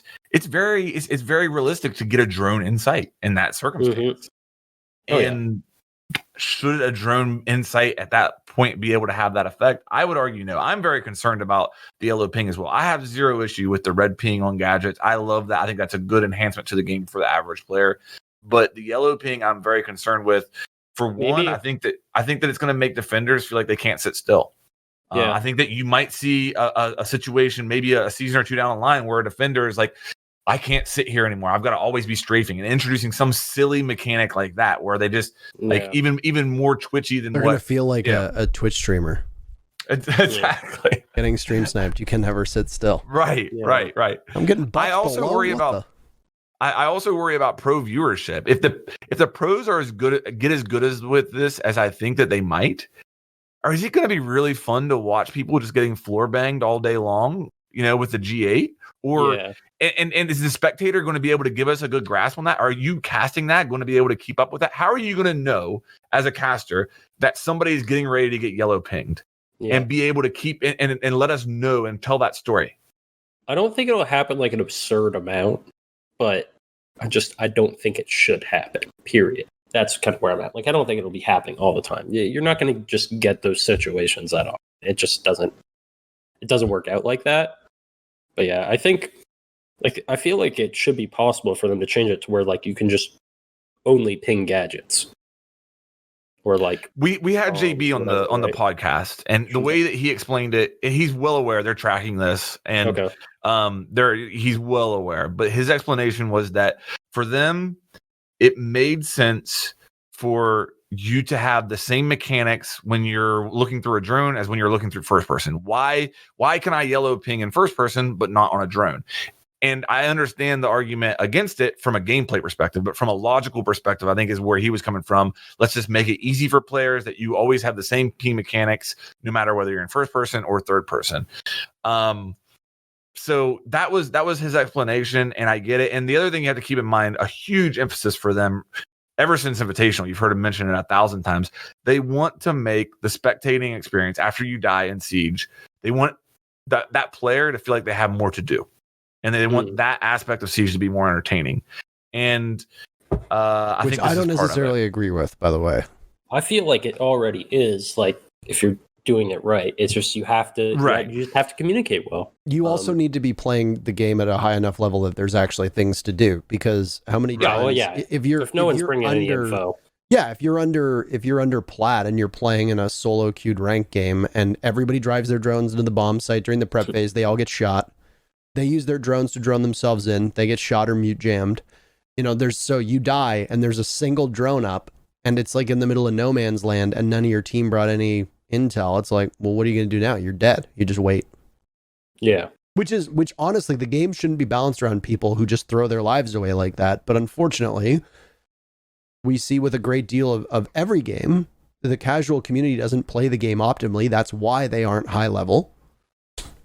And you end up having to kind of dumb down aspects of the game to people who can't quite get it. Dude, I am still incredibly amazed with how many plats don't even use their drones. Like, Yeah. You're plat 3, plat 2, and you just drive your drone in the middle of the bomb site in the prep phase and then never throw your second one out for the remainder of the round. And it's like, what are you doing? You're supposed to be a high rank. Why do you play this poorly? So, sorry. No, I think that's completely accurate. And, it's one of those things where you're never going to be able to fix that with anything. And so do you want to change the game to try to accommodate those types of people? But one thing to make us feel a little bit better, I JB mentioned several times that they are monitoring, like the skill gap is something that they are fully aware of and they don't want to mess with it that much. And again, they have a close eye on this. So who knows what will happen with it. But I think that if it's up to me, yellow ping goes back to the way it was. Keep the red ping, yellow ping goes back to the way it was. Yeah, I feel like that'd be ideal. Or keep it in casual. Yeah, don't even put it in ranked, don't put it in unranked, don't put it in pro play. That's the thing. I feel like it will only really carry over to pro play. Like I don't even think it will carry over that much to ranked. Maybe at very high ranks when teams like are really trying. Because even when I play ranked, like a lot of the time there's not parked drones. Sometimes there are though. It's very dependent. There's not what? Like parked drones where you can just Z ping someone easily and it's just hidden. And you're not moving it. But that's inconsistent. Like, but at the top level, like that's always going to be a thing. So I feel like it won't translate to a lot of other things, and it mostly only affects the pro play. But I'd be cool if it literally because I like the idea of at least for like casual or ranked or whatever, for other players to be able to like Z ping gadgets or yellow ping just the gadgets. No other yellow pings though. If that worked on a drone, that would be even fine to me. Because like I like the idea of it because I think that is something hard to communicate. It's hard for me to communicate it sometimes. It's 10 times easier when I'm at a team house or like when I'm playing with my teammates because I do it all the time. Is I get on my drone and if I see something, I point at it on my screen and I just like have my teammate look at it. And I still do it all the time. I'm starting to get used to where I can just ping it. But like calling out like an ADS location, like that's something hard to do sometimes. Yeah, it's on the banister in between like it's in 2 walls, and it's like a lot of the time it's like in the middle of the floor somewhere, and it's like how do you describe that? Sometimes, and teams don't have callouts for like that exact position just in the middle of the floor, so you just kind of have to you have to use more words like a little to the right of the bomb and statue or something, or like whatever it is. But so I think the yellow ping is good for gadgets, but not for just pinging the ground. My thing is, I don't mind them making parts of the game more accessible, and they just added a whole host of accessibility options. The colorblind option is something I'm not colorblind, but I still think that it's something that should be in every game. And accessibility should be king in every single game because there are already physical barriers for certain gamers to play. There shouldn't be barriers in the game, be it audio, visual, etc. And some changes are fine. And the ping system I think is really handy because it standardizes callouts. And when I'm in North America, I really don't have much of an issue communicating with my teammates. When I was in Europe, there were certain games where it's like nobody would talk, and you'd try to talk to them and you'd get like somebody saying something in a language that isn't English. And you just realize that you're not going to be able to talk to your teammates. And right now you ping something. What does that ping mean? Does that mean reinforce this? Does that mean shoot open the floor? Does that mean that there's somebody there? Does that mean, I put a goo mine down there? Like you don't know. And then the other aspect of it is there's a lot of women on Twitter that have been talking about how they're very thankful for a ping system because they don't want to talk because of the harassment that they get when they go to make a call out, they go to say something in game, and then a bunch of, man children make sexist jokes. So that's good too. And it also works. It's not just for women. It's also, people with speech impediments or lisps or, accents that have received hate for the way that they sound as well. So all of these things are good. Like all of these changes that they've made are good because it's going to cut down on the harassment. It's going to make communication easier, etc. But At the same time, I do think it's a very fine balancing act. And I worry, and I've already seen plenty of it. I worry that it's making it too easy to communicate, and that there is going to be a potential mechanic here that's abused / broken, which is why I think that the choice you can make is that even keep it in the game as is. Just don't put it in ranked. Don't put it in pro play. And I mean, I'm fine with that personally. I don't know if everybody else is going to agree with me. I don't really care if they do, but for me, it's like, I'm fine with casual stuff staying in casual and let the casuals have at it. I don't think it changes anything. And I hate to say it, like, if you're playing casual and you're expecting to like strat and sweat, you're probably in the wrong place. Yep. So. Agreed. Yeah. What was the, what do you want to get to next involving Shadow Legacy? Is there anything, Troy, that jumps out to you? I mean, we can talk about the scopes or even the hard breach charge. We can talk about both those. I Well, like the also, scopes the a lot. reinforcement pool is something we got to talk about as well. Let's start with that then. Reinforcement pool? Yeah. That might be the single greatest quality of life change ever introduced into Siege. And I mean, there's been a lot of them over the time that Siege has been out, but I can't think of anything that's going to have a bigger impact every single round than that. Yes. I will say I've heard a lot of instances of like people trolling with it, which But okay, I mean, okay. But you can still, no matter what, you're still going to be able to get 2 reinforcements in sight faster than they can get 2 reinforcements in somewhere useless. well, yeah. But Because- also like people that just aren't reinforcing at all, like Okay, I got like you. those kind of guys. All right. But yes, I see what you're getting at, though. Yeah. But yeah, the guys that are just not reinforcing anything at all. I don't know like what you can do about that, but like I'm telling, oh my god, it's so nice for competitive. It's so nice for competitive. Like just not having to have your smoke and mute, just waste their whole round away. Like just let them shotgun whatever they want, and like I'm just running around on pulse, getting like 6 reinforcements around.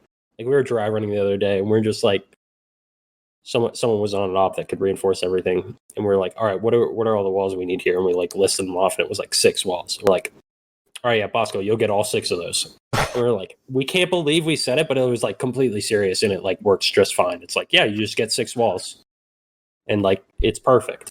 It's so nice. I think it allows for a lot more creativity and setups, and like just a better flow for the game. Because like when you can make rotation holes everywhere or open up hatches or the holes you want, like it just, I feel like the flow of the game is a lot more interesting.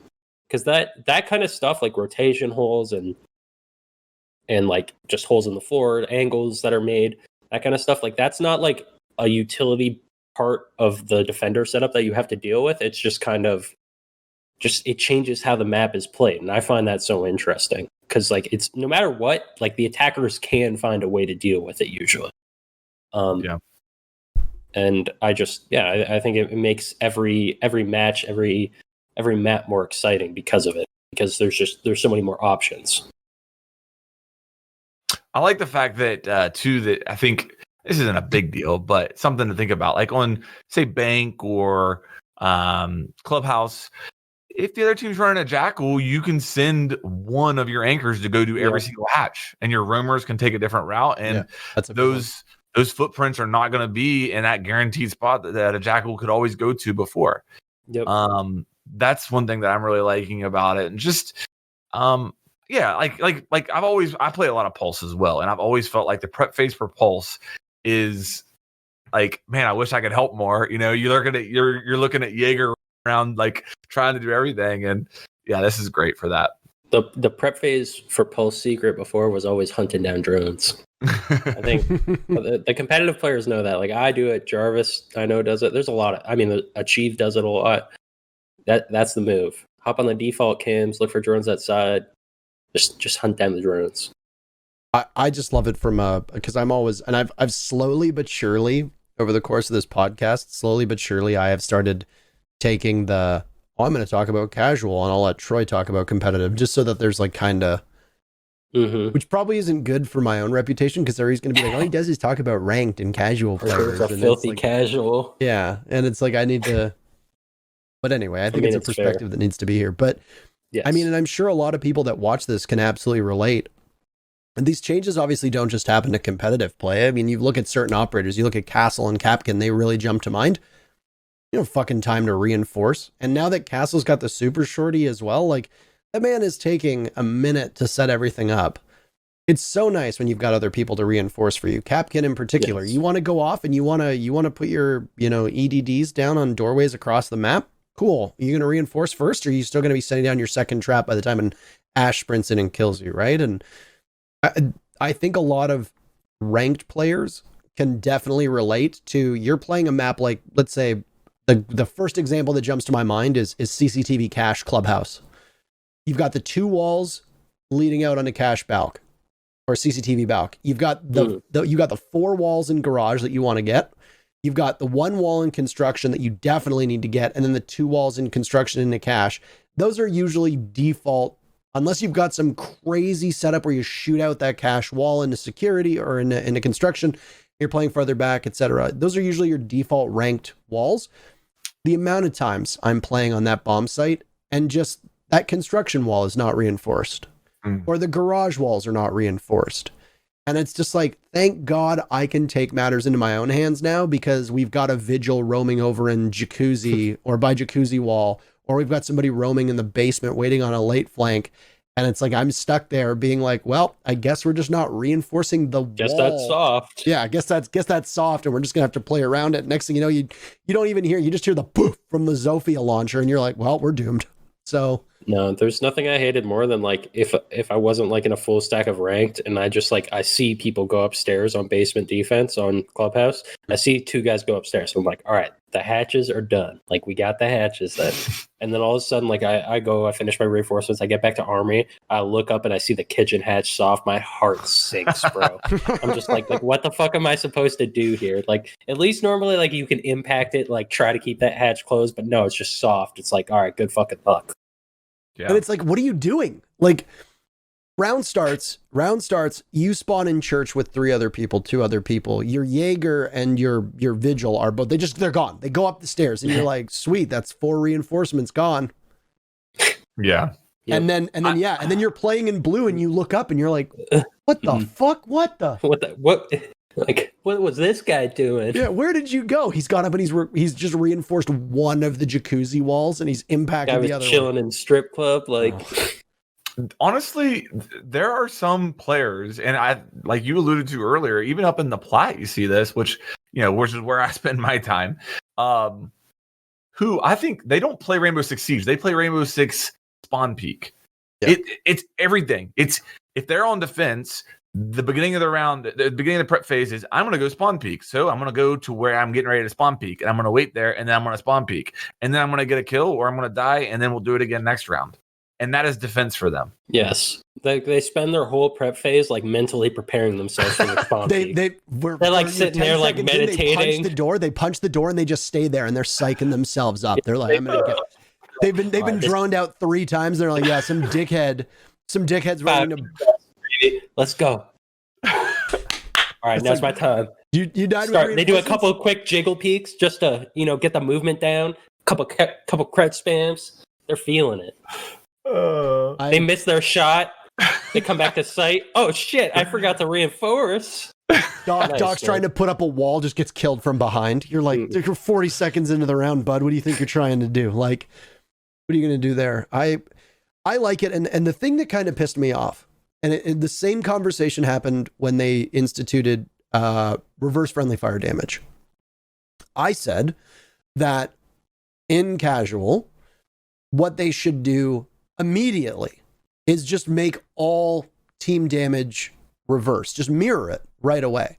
So if your teammate wants to like fuse the bomb site, then they're going to kill themselves, and then it starts to do damage to other people. Like, whatever. And people immediately say, well, then people will just stand in front of you and then you'll shoot them and hurt yourself. And I'm like, how is that worse than them just killing you?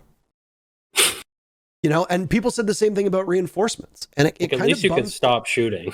It kind of bums me out that immediately, you talked about glass half empty, glass half full earlier on when talking about teams. And I think that I mean, it's deeper than that. And a lot of people saying, oh, well, why are we pooling reinforcements? Now people are just going to run across the map and reinforce. Oh, they're just going to, and it's like, they can already do that. Like number one, they can already do that. Yep. They can do worse. There's so many different levers in Rainbow Six that you pull to just fuck with people. There's so many of them. You can destroy their gadgets. There's no way to stop that. You can sit in front of them. You can destroy drones if you're on attack. Stop thinking about the negatives and think about the positives, because adding like grouped reinforcements, there's a huge upside to that.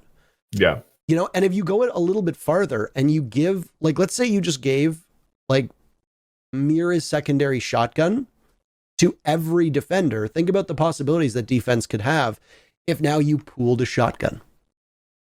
And you could now have not just certain operators being on reinforcement duty, but you don't just have to have your smoke or your mute do site setup. Now you can spread that out. And it brings more versatility. Not that the defense needs it, because defenders are already better than attackers statistically for basically every season, but it still would be an interesting thing to see. And it pisses me off. It pisses me off that just everybody's like, oh, people are going to troll with it, as if that's like a valid reason not to do it. People are trolling anyways. If a guy runs to like some irrelevant part of the map and gets down more than 2 reinforcements, you're already trolling. That shouldn't be possible. That guy shouldn't be able to run across the map to like some fucking liable spot or fucking costing spot and like start reinforcing everything and like have that much time. You have plenty of time on the site. You can get like 4 walls done before he can get those 2 done. And I'm the kind of guy where it's like, I like pooling that sort of stuff. We've talked about pooled secondary gadgets as well on here, which I know a lot of, was a semi-controversial opinion. And I think I'm not going to say that there's no logic behind it, because that would be insulting myself and my own logic. So I think there's logic behind it, but I like the idea of at the top level of allowing teams that flexibility, which I think the pooled reinforcements is a step in the right direction. And, I think people will settle in. Are people going to troll? As you pointed out, yeah, people are always going to troll. Oh yeah. I've had people, like, I'm playing in plat and people are reinforcing between bomb sites, or they're reinforcing a rotate hole that somebody made, or, and it's like, they can do it anyway. Yeah. Stop trying to balance for those people. Balance for the rest of the people who aren't fucking knuckleheads that are going to play the game properly and want to actually, be able to get the strategy of Rainbow Six out of the game as it's intended to. Yeah. We've talked about it before, Parker, and I think one of the most annoying people in general, but especially in our community, I think one of the most annoying groups of people are the people who, whenever you throw out an idea, they pick some crazy straw man and say it doesn't work because it doesn't solve this. Or the slippery slope, where immediately they go to the worst. They're like, well, what if this happens? And it's like, use nuance and understanding, Yeah, just because it doesn't solve everything doesn't mean it's not something we should consider. Yeah. At the very least. Will this cause some pain? Well, then we just shouldn't do anything. Right. That's the same guy that's like, he'd be in a dry run with his team and they'd like work at this whole strat and he'd be like, yeah, but what if Thermite gets spawn peak, bro? Like, okay, like what? Like, sure, yeah, that's a possibility. Don't get fucking spawn peaked. I don't know. They exist everywhere. No, you're right. You're right though, Flanked. And I get it, and I don't think there's anything inherently wrong with asking what could go wrong. Right. We want to pool reinforcements. You can't just bring that into the game without going through what unintended consequences could come of it. Because every single change you make, there will be some downsides, right? Like there will be. But do the downsides outweigh the positives that come from it? And the answer with the team killing, the reverse friendly fire, was no. The negatives do absolutely not outweigh, the benefits that come with it. Same with pooled reinforcements. And I think it just comes down to human nature. I think it's people who are they're adverse to change. They don't like it, and they're scared, and they don't want things to change. And you also got to realize there's people with vested interests in things staying the same because they're afraid that they're not going to be any good. Look at operators. You have operators that are just fucking busted that somebody mains, and then you nerf that operator. That has in the past cost pro players their careers. because operators are no longer as good as they used to be. And next thing you know, that player on a team stinks and they get dropped from the team. And why did they get dropped from the team? Because Zofia got nerfed, because Echo got nerfed, because Lion got nerfed, and now they're not good enough to play at a pro level. So that one balancing change literally just cost them their career. So people have a vested interest in things staying the same. For sure. Yeah. I want to talk about, is there anything else that we really want to dive into with Shadow Legacy? Because there is a good pivot here. Is there anything you want to talk about the hard breach secondary gadget, or do you want to come back to that? I mean, there's not a ton to say about it. I think it's an interesting change. I guess maybe that and the reinforced hatches idea. The reinforced hatches aren't that. It's not going to be implemented. It's like being tested right now. Right. And I think I still think it's something we should talk about because I think it is controversial in a sense. But the hard breach charge, I mean, I think it's an interesting addition. Like, it's not too strong. It can easily be impact denied. Like, it automatically blows up when you place it. So like it's not like you could place it, throw a bunch of flashes to like stop from getting impact denied. It doesn't make a huge breach or anything. Like I think it's pretty balanced. I think it's interesting too. On the operators it brings or that it's on as well. Like I think they chose good operators to put it on. Because it's like very utility heavy operators. Like Ying, I think is Monty one of them? Monty, Capitao, Lion. Those are like, okay. So Lion wasn't exactly what came to mind, but like even then, like they're all utility heavy operators, and like just bring like a small amount of hard breach to where it's like you add more like global execute utility for your team, but you kind of lose out on like what you're bringing in terms of hard breach. I think it's interesting. I don't think there's a lot of instances where you could bring only that in competitive, but I do think you could bring it as like a secondary hard breach sometimes, and I think it could be interesting. But yeah, I think it's a cool change. I like it. I don't think it's too overpowered. I think it's in a good spot. I think it's interesting. I think it brings some cool options, and I think it can mix some things up, bring some more operators out. Yeah, I'm a fan of it. I like it as well. I think the instance that comes to mind for me in ranked is Bank attacking the bottom floor there. If you now bring say like a Thermite and a Capitao and a Ying, you've got Capitao and Ying utility for executes. You can still get 2 hatches with each of them bringing 1. Thermite can get a hatch and the plant wall.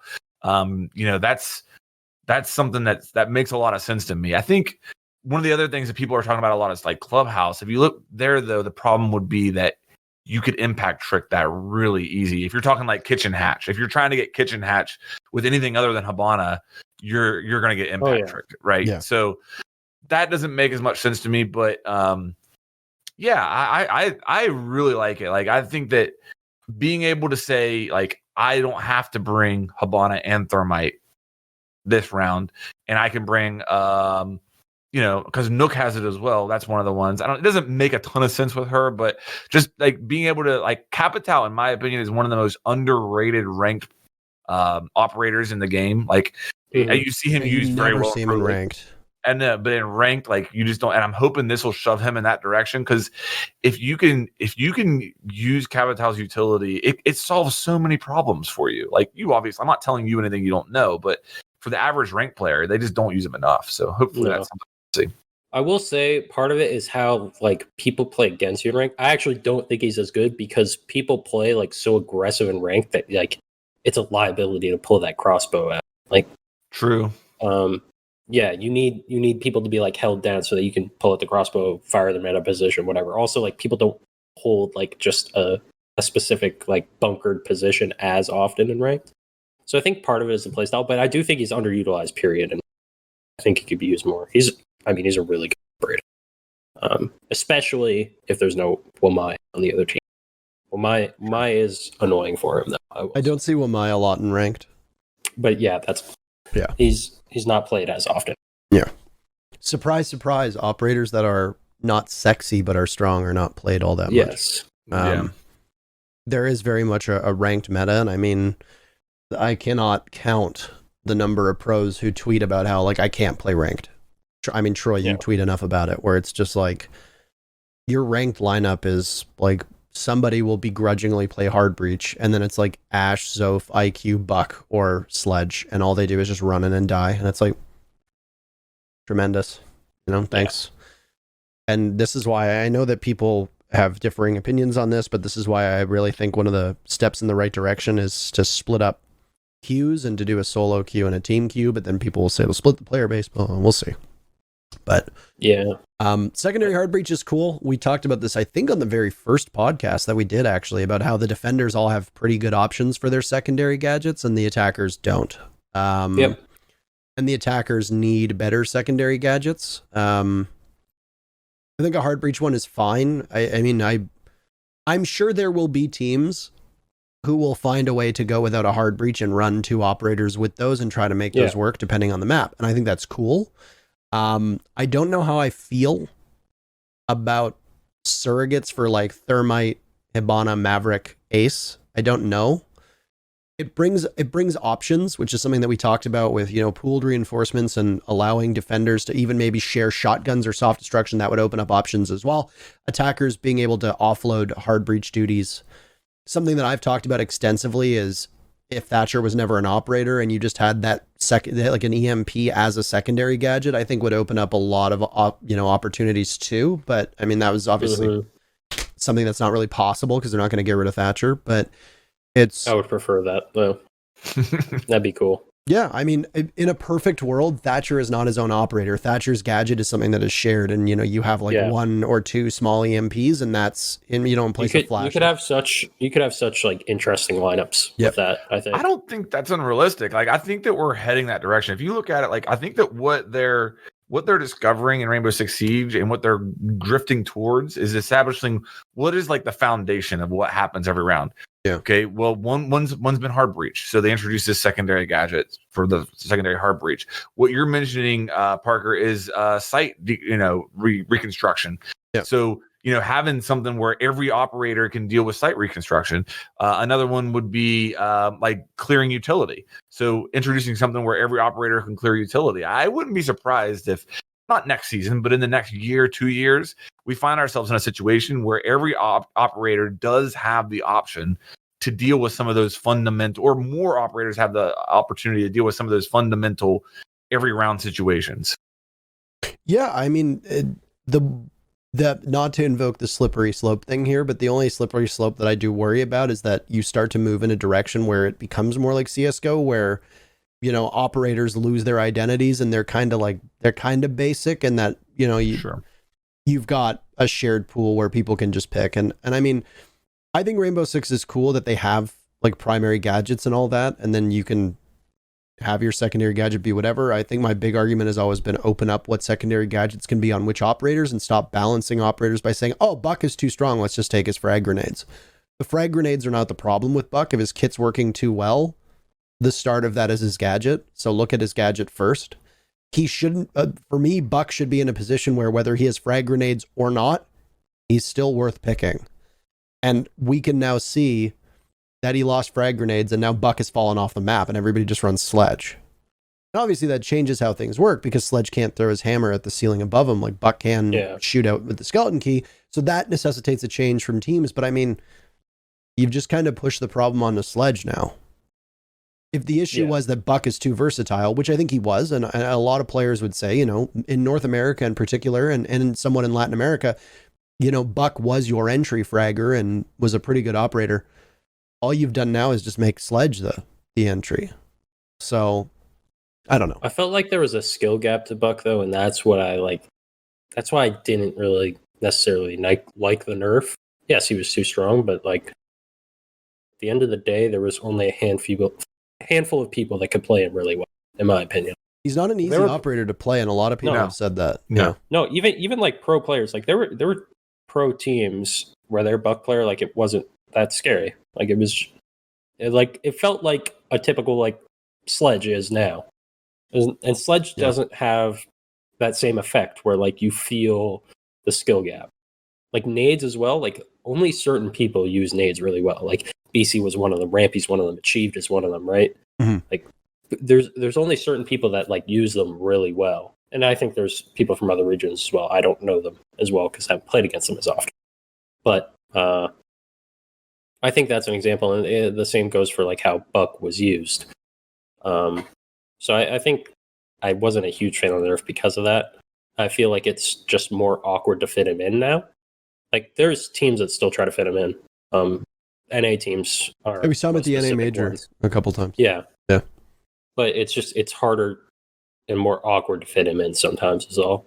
I think the most common one you'll see is when a team brings Mav, they'll bring Buck with it because Mav has the nades, Buck has the flashes now, and it works out.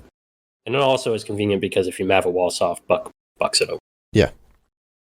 And like I said, going way back, this conversation we had with pooled secondary gadgets is that secondary gadgets shouldn't determine if an operator is overpowered or not. Their main gadget and their gun should. And that's what I'd like to see be the focus. But I mean, I'm not a dev. So the topic that I wanted to get to and pivot to now that we've talked about the hard breach secondary gadget a little bit involves you, Mr. GetFlanked. And you said that whenever you throw out an idea on Twitter, you usually get the slippery slope people who immediately go to the worst case scenario. And you in particular pump out a lot of ideas. Mm-hmm.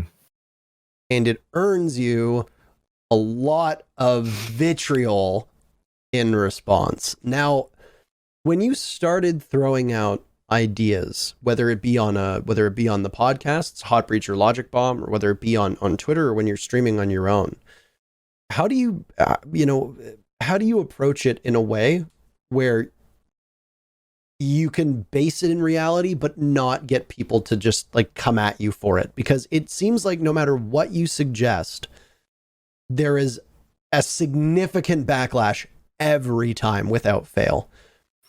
Well, I think the first step is to realize exactly what you just said, that no matter how good the idea is or bad, part of the nature of being somebody who has a presence on social media is that you're going to get people who disagree and agree with you. And it doesn't matter if the idea is good or bad. Like, there's going to be people who don't like you and are going to disagree with everything you say. And there's going to be people who are fans of you. And you can say the most crazy, insane idea and they will support you the whole way. Shout out to those people. I love you, by the way. But I think that's the first step, is to get that perspective. So then once you realize that, like, you do kind of, you go into it with a different mentality, and it doesn't really matter. Like, here's how I look at it. Okay. Like, a lot of the times whenever I'm throwing out stuff, I'm literally just spitballing ideas. And I think that some people think that because you are a person that has 40,000 followers and you're putting it on Twitter, that it's a serious idea, and that I'm saying this should come to the game right now. And maybe I should do a better job of wording it like that. But I've always kind of taken pride in being sharp. And I think that you get the most response when you're sharp. Okay. So if I come out and I say, you mean like direct? Well, what's that? By direct? Sharp, yeah. You mean like direct? Okay. Yeah. Sharp and direct, and not, okay. You can say, like, one of the things I threw out one time, and this was before Mozzie lost his super shorty, was, should we look at the possibility of decay to Mozzie's pests? Where if he puts it out in the prep phase, then maybe with a minute left in the round, I tweeted about that, by the way. Yes. Yeah. Okay. I've tweeted about Mozzie changes and stuff. I received no hate for it, for the record. Okay. All right. So if you did. Yeah. I've thrown out some other Mozzie ideas as well. So, I mean, that are probably more insane than that. But I think that, like, the big thing that I'm saying is, like, I'm thinking of ideas and whatnot. But if I come at that and I say, well, Mozzie's getting a little high on the win delta, so maybe we can do something to nerf him. I don't know. What would you guys think about this? But if you word it like that, or if you word it like, Mozzie should have decay on his gadget, and then just leave it right there, you will get probably 5 times the discussion as you would if you softly worded it. So I guess for me, I've always taken pride in driving conversation within the community. That's one thing I enjoy doing the most. And I realize that if I put something out on Twitter or on YouTube, for that matter, the people, if you profile the person who comes back with hate, I'm not saying the person who comes back and is like, I don't know, Flank, this is one of your crazier ideas, I think I'm down with this. I'm talking about the person who's like, oh, here comes Gold Flanked with another bad take. Like, those people, they're not decent human beings. They're not the type of people that I want to be around. You know what I mean? Like, and I don't care what they have to say about me on the internet. So that's really what it comes down to. Does it ever get to you? Did it ever get to you at one point? You know, I think there's days. Like, if I'm being honest, like the answer I would like to throw at you is I'm a grown man with, you know, and I can handle this. Nobody's gonna hurt my feelings on the internet. But it's funny. Like, sometimes you'll wake up and you'll be having your coffee and you'll look at something and it'll just have an effect on you that day where any other day it wouldn't have. Yep. And it kind of sticks with you. And like, for some reason that day, that like tweet or that whatever just kind of goes through your head. And it absorbs more of your space than normally you would give it. So to say that it never gets to me, that's not true. But I do think that I've never let it get to me to the point where I have responded in like in a way that I like deeply regretted. Like, you know what I mean? Like, I've never let it get to me to the point. I shouldn't say never, but very rarely do I let it get to me to the point where, like, I respond in a tweet and then I put it out and then I really, like, I'm not going to say that's never happened, but more often than not, I start to respond and then I delete it and I go on with the rest of my day. You know? Yeah, you don't put yourself in you don't like lash out or put yourself in a position where it's obvious that it's gotten to you, right? Right. When it first started to happen, how did you deal with it? Because you said you're a grown man, as am I, by the way. You're a little bit older than me, but you know, I kind of struggled with it at the start when you would have like a bad day or you'd put out a take or something like that, and Twitter comes at you with a vengeance, and it's very quick, and it's very immediate, and you see it. How did you deal with it at the start? Was it a challenge then? Yeah, I guess you kind of get used to it more over time, and you deal with it a little bit better. I think the big thing for me is, like, nobody gets, when it comes to balancing stuff, which is most of the stuff that I'm putting out there, like most of the stuff we're talking about here that I get the negative responses to has to do with balance in the game. Anybody who's going to sit there and tell you like every idea I've ever had for balance has been a good idea and I've been right 100% of the time is kidding themselves. Like, nobody gets it right 100% of the time. Yeah. And we all get things wrong from time to time. So I've realized that over time. The other thing that I've realized is, like, there's a huge portion of the player base that thinks that because I've never hit diamond, that I'm unqualified to talk about the game, period. Or because I'm not a pro player, I'm unqualified to talk about the game, period. And the way that I look at it is that does make, like, it makes me less qualified to talk about certain things than other people would be. Like, who's more qualified to talk about the Pro League meta, me or Troy? Clearly Troy is. You know, that's obvious. Okay. But that doesn't mean I can't talk about it at all. No. You know what I mean? But you've got to be smart and you've got to yield to Troy. If I say something about the Pro League meta and Troy comes back and is like, no, you're wrong. If you double down on that and don't acknowledge this man knows more than I do, I need to take that, then you're making a mistake. So I think that's where I've kind of learned over time. And I think that has made it easier for me over time. I think that's a very good point, because I think I've seen like a lot of comments out there about like, and I think there are some pros that are like this, where like someone will say something and they'll be like, you don't know what you're talking about, and just leave it at that. Usually, like for me, if I disagree with someone, I always give my reasons why. Like, I always try to explain it. It's never just, you're wrong. That's it. I always try to explain it, make them see my side of it. And I think I agree with you there, where like everyone can have their opinions on the game and say on the game. And honestly, like, yeah, there's probably a silver out there that has a great idea. There is. But yeah, it's more likely that most of their ideas aren't going to be as good. That's just the likelihood of it. But like, yeah, you hear them out. If they have a bad idea, you just say, I don't really agree with it for X and Y reasons. And then hopefully they see eye to eye with you. But there's some that they throw that idea out there and you say, I don't agree with it for X and Y reasons. They're like, pros just think they know better than everyone else, and they won't like listen to anyone else because they think they know the game and no one else does. I mean, I've heard some terrible ideas from pros. Yeah. You know, like, oh, I have too. We've all had terrible ideas. I've had plenty.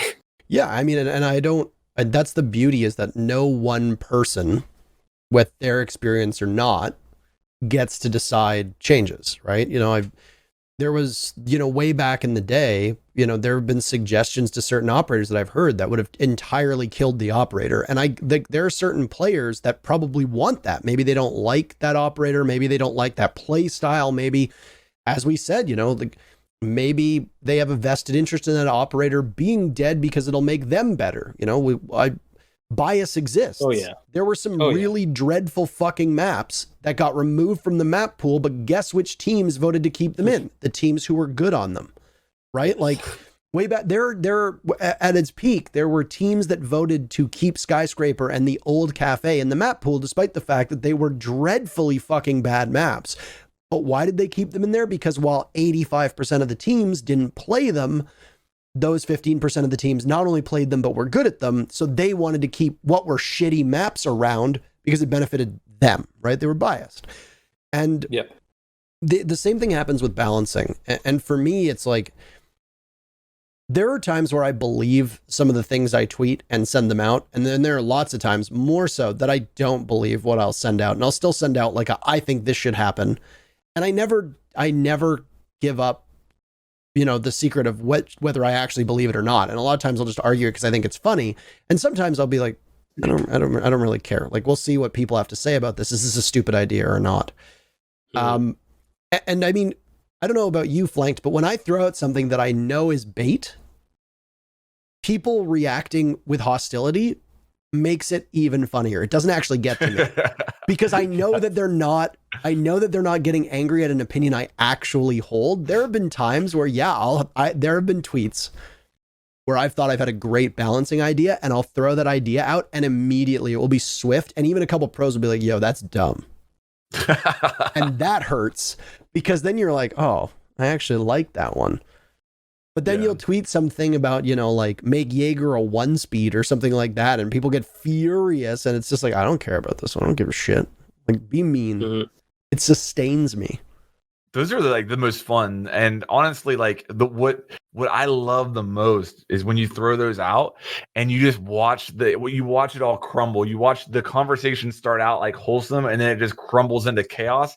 And eventually, inevitably, you find console players asking for each other's stats at the end of it. That's where those conversations go to die. I don't think I've ever gotten to that level of Twitter. I've gotten to that as well, where it's like somebody will make a comment and be like, what do you know? And you're like, oh, that somebody will respond being like, I've been diamond every season. And it's like, yeah, what's your stats? And it's like, oh, it's where you finished in ranked is not a resume. Like, it's not like you put it on your LinkedIn. Oh yeah, I believe this because, here's my certificate. I've been diamond, The season I won Invitational, I might have ended the season unranked. Doesn't matter, man. Right. Yeah, I cling to that as well.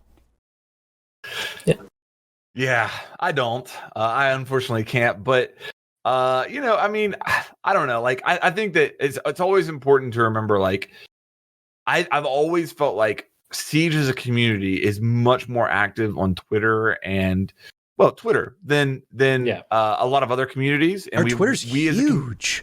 We as a community punch way above our weight on Twitter. Yeah, I agree. And so it's a curse and a blessing. But whenever you throw out, I had a very recent example of what you were talking about.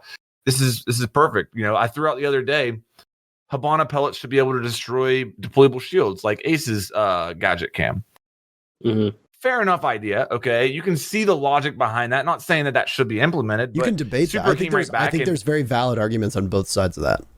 Yeah, absolutely. Super came back and said, we don't need that. We just need them to interact with ADSs again. And I'm like, okay, yeah, that could work as well, because that would be indirectly those pellets taking care of that deployable shield. If you clear an ADS with it. Yeah. No, that's the better solution for it for sure. Because actually the part of the problem would be is that ADSs wouldn't catch it. You just shoot them at the shield and it would get them right away, right? Yeah. But yeah, I agree. Which is funny. They would have to change it to make Hibana. They would have to change it though to where it doesn't take as many charges, right? Because one Hibana set used to take all the ADS charges, which is too much. Maybe one set just takes one charge, and then you can use 3 to clear 1.5 ADS if you don't need the Hibanas there. Or maybe one clears 2 charges, that could be okay even. But yeah. But that's just an example of putting an idea out there. And I'll be honest with you, that idea was literally in my head and then on Twitter within 30 seconds. It wasn't like I sat down and I weighed the pros and cons or anything. And the beauty of that is within 5 minutes, we've got a really good counter discussion going on and a lot of really good ideas thrown around. And a lot of people are jumping in, and that's what I live for, man. That's like the best thing in the world right there. No, that's great. That's like, it's something like you want to have on a team, right? As well. Like that's always an aspect that I've brought to teams is like, I don't even necessarily have good ideas. And this is something I always gave Jordan credit for actually when he was on EG with us is like, there's like lots of players out there that are like this and people don't know it because they're not necessarily the same on Twitter, but people that just toss ideas out there, they just start the conversation, right? Because like their idea might so suck, valuable having those people, by the way. Yes, but they start the discussion and then you find a good idea off of it. And it's something that like a lot of players have been discouraged in the past on like teams with me as well, like where they've felt like we haven't gone with their initial idea as much, so they don't want to say their idea. But the thing is, like that idea is just as valuable because it starts the discussion to where we find a better idea, right? And it doesn't matter. Me and Lycan always say this: it doesn't matter whose idea it is, as long as we're running the best idea.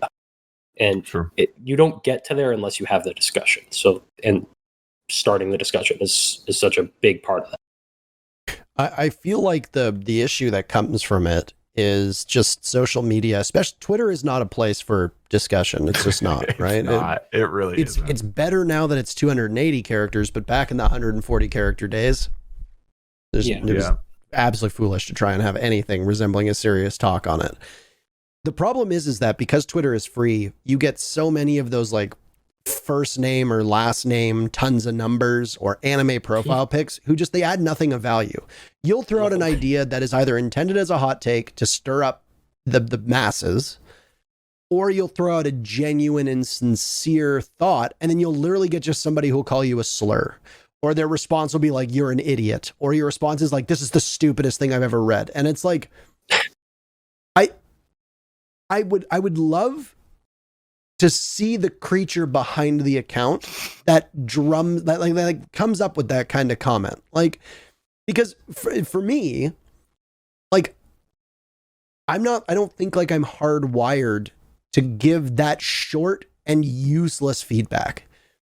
There are ideas sometimes where the only response is, you're a fucking idiot. Like, and we know that, like, we know that and we can all think of examples where there's somebody will say something or put forward an idea or will make a statement or something like that. And the only suitable response is like, shut the fuck up. You know, like that's the only thing that is deserving. Nothing else needs to be said. Yeah. Nothing else needs to be said. It doesn't warrant more of a discussion, but I feel like, and I will say this about you, Flanked, there are a lot of things that you've said that I've watched on like Logic Bomb, et cetera, that I disagree with. And I come from a different place when I disagree with it, but I value that discussion.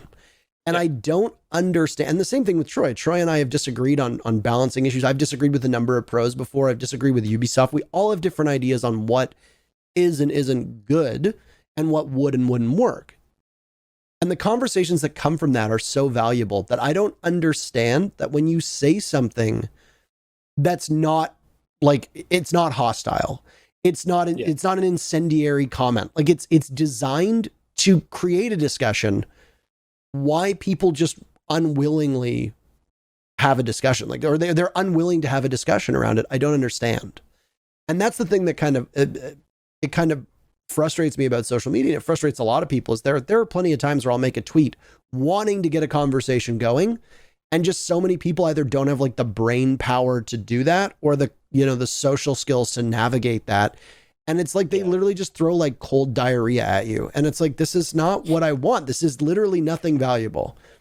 Your account is garbage. Your comments are garbage. You've provided nothing of value. Like, let's actually like talk about the merits of this idea, because I am fully open most of the time to the fact that I know the idea is wrong, but I want to see what comes of it. And I just don't get why people don't feel the need to engage like normal humans and instead basically act like a bunch of goblins. I don't get it. imagine having enough time, feeling like that's a valuable use of your time. That's my whole thing. Like, I don't want to be a rude person, first of all, but also for me to respond, if somebody puts themselves out there with an idea, for me to respond with "you're an idiot" is just a waste of time. Oh yeah. Like, it's just a waste of time. I'm not adding anything to it. I'm not progressing that conversation in any way. So I'm just wasting time. My time. I will say, I'd say it to Parker, but that's different. He pretty certain I could find logs of it from him. There were times, there have been times in the past where I've literally responded to people on Twitter. I've literally just said like, shut the fuck up, because it's like, it doesn't warrant anything else more than that. But it's never being said to somebody who's actually putting forth anything constructive. Like if you take the time to say something that I think is meaning and value behind it, and it might not be something I agree with, but at least there's merit to it, you're going to get a proper response if I respond to it. But there are times where it's like you just say something stupid and inane, and I'm just going to respond with like, shut up, because that's it. And I've seen some people that respond to some of my tweets, and it's not even me, because I don't try to like creep my followers when people respond to me. I usually just mute them if they're dumb and move on. But there have been times where it's like Troy will post something, or Kix will post something, or Fabian will post something, and I'll see somebody respond to them and think like, what a dumb response. And I click on their profile and I'll go through like their tweets, just like 10 seconds of scrolling, and every tweet is just zero value. Yeah. It's just harassment, slurs, and it's just like, I'm reading it and I'm like, what kind of sad animal does this? Like, I mean, what, do you not have hobbies? I don't get it. And it's for you. I'm curious, because you are a genuinely nice guy. One of I've hung out with you at a number of events. You've extended offers to be on podcasts, the content that you make, the videos that you make, every single interaction I've ever had with you vaults you up to the top 1% of best dudes in our community, hands down. And it does hurt me that so many people say stupid things to you, because it's like, there's a list of people in our community who, if that hate was directed at them, I would just be like, I don't care. Like, probably deserved. But then I see it from on your end, and I'm just like, stop saying mean things to this guy. It's just you can't have a discussion like on Twitter. Like, some people you can have a discussion with, but like the majority of people, you can't have a discussion with them. And that's like, I usually don't tweet out like stuff that's a discussion, or if I do, like if I have an idea, I don't reply to anything other than like people I know, just because I know it's usually not going to be a discussion. And usually I don't even reply to them, just because like you can't have the good back and forth, like you said, Parker. Like it's too difficult on Twitter. I'd much rather just have the discussion on podcasts like this, or even if you stream the discussions I have with my team. Yeah. Pardon me? I said, or if you stream as well. Like, if you stream, I find like it's somebody can come in here, and I don't know if you guys will relate. People will come in and say something remarkably inflammatory and dumb in chat, and I'll respond maybe with a bit of an attitude, but mostly polite. And they'll be like, oh bro, I was just kidding, actually. Like, and it's just like, nah. Yeah. What? I've got a much shorter, I don't even respond usually. I just ban right away on Twitch. I don't streaming for me. But then you're I've got a snowflake, SJW, PC, beta lord. I can't be around. I can't be in that environment. I can't be around constant negativity. I've got to just get rid of it. But in all honesty, with what you're saying there, Parker, like, I appreciate the kind words, but I bring a lot of it on myself. I'm highly opinionated. I don't think anybody would argue that. I would like to say that I am highly opinionated, but I'm always interested in the other sides. Like, it's not like my ideas or busts. You know what I mean? I don't think that I'm that way. But at any time, I'm highly opinionated. I'm not afraid to put those ideas out. I'm also very vocally attached to DarkZero as an org. So if you've got an SSG fan, there's one strike against me already. You know what I mean? Like so we start out there sometimes, and then you add on to that I'm a lot of players out there, especially if they're going through the process of making a Twitter account and stuff like that. A lot of these players are better players than me. I mean, I've got to admit that.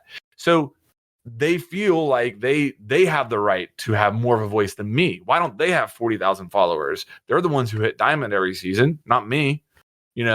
So Yeah. I try to take all that into account and just do my thing, man. Now, I want to talk about your involvement with DarkZero as we now move into the story of you and your content creation, because you are a content machine. Somebody referred to you as one of the hardest working content creators in Rainbow Six. I think that there's a lot of them. I would put you in that category. I mean, you started off the Hot Breach, which to me, the Hot Breach podcast was what was the first domino on what is now a much larger set of dominoes continuously falling in regards to content involving this game. Because we didn't really have any big podcasts before that. I know that they existed, but they didn't get anywhere near the viewership that yours got. They didn't seem to have that same relevancy. Mm-hmm. And I think that's the big thing, is it's that, people were talking about people that were on the Hot Breach podcast. They were talking about the topics that you were bringing up, and, it was getting great viewership. And now Logic Bomb, I think, has expanded on that and is better in every single way. And you do your own series, you do the Pro and the Potato, you do your own videos, and now you're doing work with DarkZero representing them too. So I guess the first question is, why DarkZero? Out of all the orgs, did they reach out to you? Did you reach out to them? What set this union in motion? My first interaction with DarkZero was right before they launched. Zach, the CEO, reached out to me about covering it, basically, and it gave me access to it early. And in exchange, I did a Pro and Potato with, I believe, BC, explaining the launch of the org and why BC chose DarkZero, and giving them a little bit of press there, but also giving me access to that story literally the hour that it launched. And I was very impressed with Zach at that, just talking to him in that situation. I was always, I was a huge EG fan, obviously, and I was always super impressed with BC and Bacon. I got the chance to hang out with Bacon. But not Troy. I would like that on the record. And Troy, yeah, you're a fan of BC and Bacon, but not Troy. It's all right. Well, the sledge rumors I have are impressive enough. Right, he doesn't need any additional accolades from me. But yeah, I got a chance to hang out with Jordan at the Atlantic City Major. I'll never forget that major, or not that major, I'm sorry, but that event as a whole really sticks out to me. I just remember, like, we were all trapped inside of that casino for like 4 days, 5 days. What an straight. Awful fucking. Nobody saw the daylight. We were all just there, like we're on a boardwalk in the pouring rain in the Vegas of the East, wondering if the sea was going to rise up and swallow us whole. It was depressing. You didn't want to go outside, bro. Like that to this day is the worst event outside of the event itself. And the only saving grace was that the matches are probably the second best event start to finish for matches that we've ever had. Oh yeah, the matches were great. The matches were amazing. Everything about it in the server, excellent. Everything out of the server. So, yeah. Sorry, continue, Flanked. I just want to. It was awful in that regard, but I just remember everybody being under one roof and everybody eating at the same place, everybody drinking at the same place, every diner.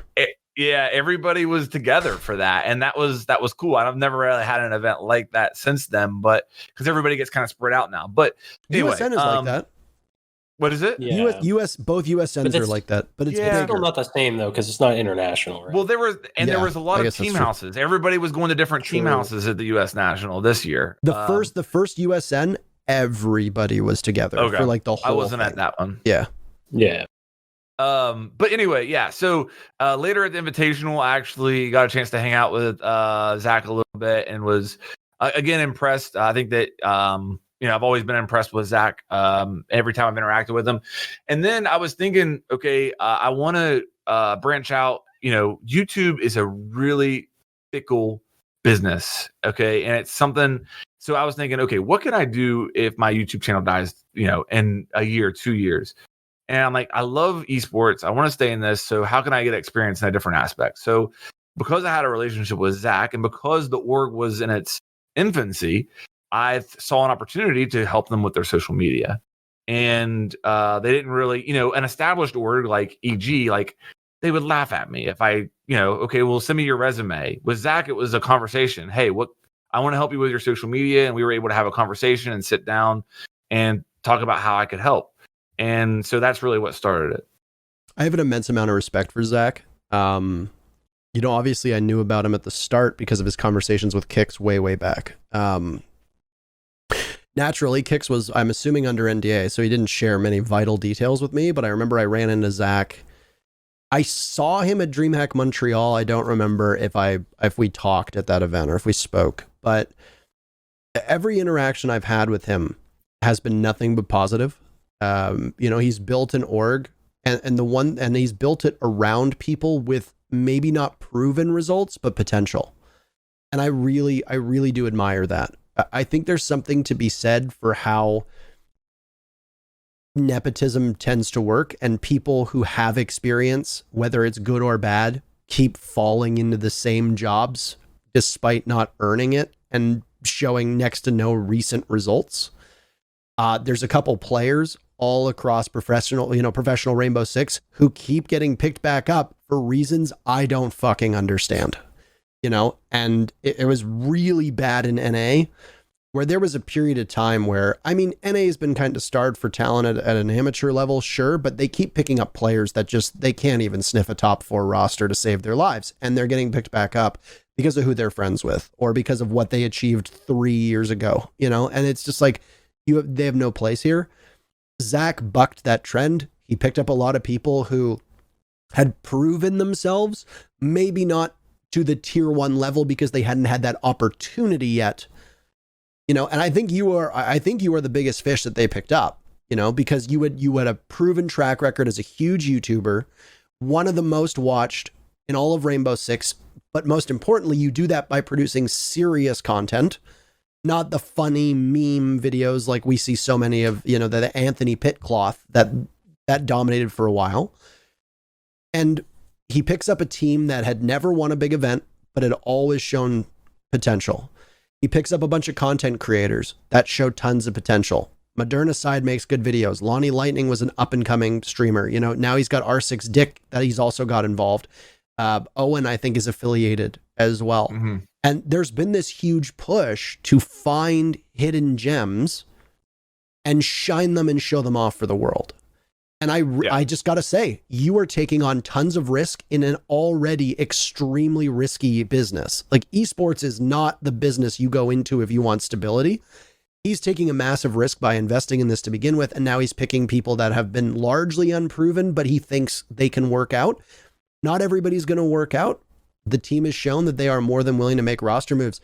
But I have tons of respect for Zach, and I'm very fortunate that he's involved in our scene and chose our scene, in fact, to invest in. So I was just curious how you approached it. That's touching on that point. That's one of the reasons that I did get a little bit vocal about the whole spending millions in the desert with nothing to show for it. I want to be clear. I don't blame anytime casters or analysts make sharp points like that. Who said that? I don't blame them. Jesse said something along those lines. I'm pretty sure it was, when he was introducing the SSG versus DZ match, it was one team is world champs and the other team is spending millions in the desert without anything to show with it. It was something along those lines. And I don't blame him for saying that because, again, banter's good. I love creating storylines. I don't have a problem with him saying that, but I did go to defense there a little bit. And here's why, because I think some people, I was just saying, some people compare DZ to like the having deep pockets and trying to buy success. And if DZ had gone out and bought the G2 roster, brought him to America and tried to compete with that roster, then that's one thing to criticize them for spending money in the scene or whatever. But DZ is investing in a facility that's going to hopefully raise the level for everybody involved in Siege. You know what I mean? It's not just one team. And in my opinion, he's investing in the culture of the org. So it's two different things in my opinion. And I just took a little bit of issue with that because he's really going out of his way to provide the best situation for his players that he possibly can. And you got to respect him for that. I don't see how that can be turned into a negative personally. I don't think it's a negative, but I think it is interesting. I mean, for me as a caster, the fact that DZ has invested this much money, made these many roster moves, and had up until this major had literally nothing to show for it was an excellent talking point. It's an easy, it's an easy club for me to hit you with, and it's not just an easy club for me to hit you with, but because I'm not going to hit you for no reason.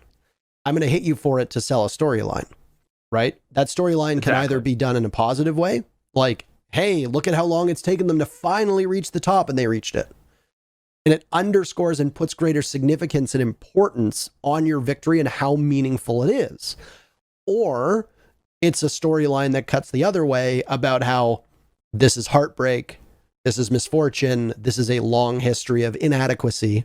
Not like somebody would call EG inadequate or whatever, but like actual inadequacy where it's like, look at how much money has been invested in this team and they have nothing to show for it. This is almost embarrassing, you know, which is not what I would say about DZ. I don't think it's embarrassing, but it's a storyline that you can craft. And I mean, there are plenty of esports where somebody with lots of money to throw around will come in and pick up a good roster or pick up a flashy roster and spend tons of money and then fall flat on their face. Yeah. And that's something we have to talk about. Like, we can't just ignore that, because I think that's important for the scene. And I think it's important in the game as well, because all of these things come together. Drama between players, drama between casters, former teammates, map pools, previous results, org ownership, Twitter banter, etc. All of those things play into building a storyline. So I want to say, because I think people are calling me out for it as well, that I was saying that Jesse was quoting me, and I want to say, like, I wasn't necessarily like attacking the investment or anything like that. Like, I've messaged Jordan on the side about it. Like, I think what DZ is doing for the scene is great. Like, I'm happy they're involved. I like shit talking them. Have fun with it. It's as simple as that. Who don't you like shit talking? True, but like I think I have more fun shit talking. I don't know. I just do. But I think that, like, the trophy comment, like, that was purely about the team. Like, I wasn't making like a jab about the fact that they're investing that much and that, like, they haven't won a trophy. It was just the team hasn't won a trophy, and I just I wanted to make that jab. That was it. It was a good tweet, by the way. It was. It was. I saw it, and I shed a tear, and I was like, Troy's growing up so fast. I looked at it, I was like, oh shit, he hit him with the trophy room. Yeah. It was good. It was good. And I mean, I even said to Jordan after, like, that's ammo too. Like, fire back at me with it, right? Like, prove me wrong, shut me up. It literally did. Yeah, it literally the next did. week. Yeah. So, I mean, I guess it worked out in their favor, but I don't think, like, the investment thing, I don't know. I just wouldn't bring up, like, the investment part of it, because I don't think they've shown that they're, like, not on the right track at all. It'd be different if they were, like, a complete flop of a team, right? To, like, call out that they're investing this much money and nothing's happening. Like, you can invest money and, like, the team doesn't have to be the absolute best team in the world. They're like competing for it. Like, I'm not gonna say, like, DarkZero wasn't, like, in the fight. Like, they've been a threat the whole time. I don't think they've ever been, like, a clear cut best team in the world. Like, you can't make that argument, but no, like, they're in the fight. Like, they can contend for it. And I think as long as that's there, you can't really say it's a poor investment. It's when they're out of the fight, then you can say, okay, well, why are they investing money in them? So I don't want, like, what I said to get kind of taken too far out of context, as me, like, attacking the org as opposed to, like, the team. The way I see things a lot of the time, again, is like, it's the players against the players, like the team against the team. Obviously, like, there's org stuff behind it. I'll let the orgs do that.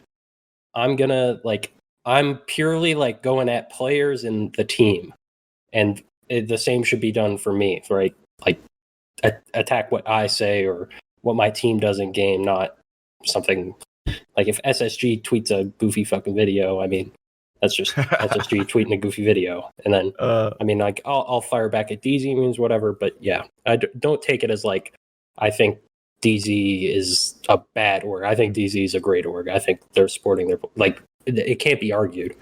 I think I think what they're doing is great for the game, especially, like, Into the Dark. That's something I've thought the game has needed so badly. The I content love that DZ stuff. puts out behind the scenes is the best of any org, in my opinion, right now.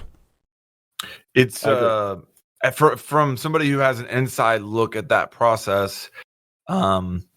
It's a team effort, and it's something that is a huge priority for Zach. I mean, whenever I originally was brought on, it was me and Zach in Google Hangouts brainstorming, and then we would come up with some type of a concept and we would put it out, and we hit some home runs and we had some strikeouts. I remember one video I did like a parody of like the Matrix with BC missing a nade, and like it was stupid, it flopped, but that was the type of creativity that was allowed to flourish in that setting. Okay, and it's only continued, and we brought on more people, and there's a whole group of people now that are involved, and people that are super creative and do a way better job of it than I ever did.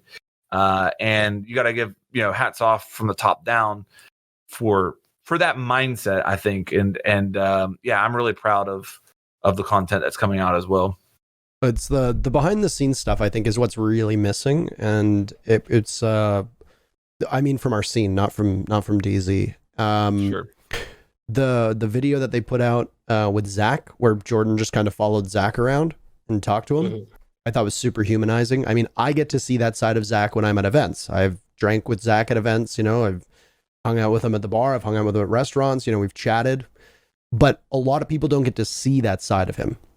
Yeah. They see he's a pretty imposing dude. He's a big dude. He's got a big white beard. He cuts an intimidating profile, but then you see him interacting, with his kids, and you see him interacting, at home, and it's just, it puts a different side on it. And then you see the comms videos that you put out as well, where you go through and you show the comm side of things and how the game plays out. And I know that there's people that are going to watch that and say, damn, we should sound like that. Like, we should take that and export that. And, there are people who watch professional play and they take notes of the way that pros do things and say, oh, I never really thought about droning like that. Or, oh, I'd never thought about, opening up this sight line like that. And the same thing is going to transcend, communication from the casual to the professional play, because a lot of people that play this game casually have no fucking idea how to communicate in this game. I mean, we all hear it in our games daily.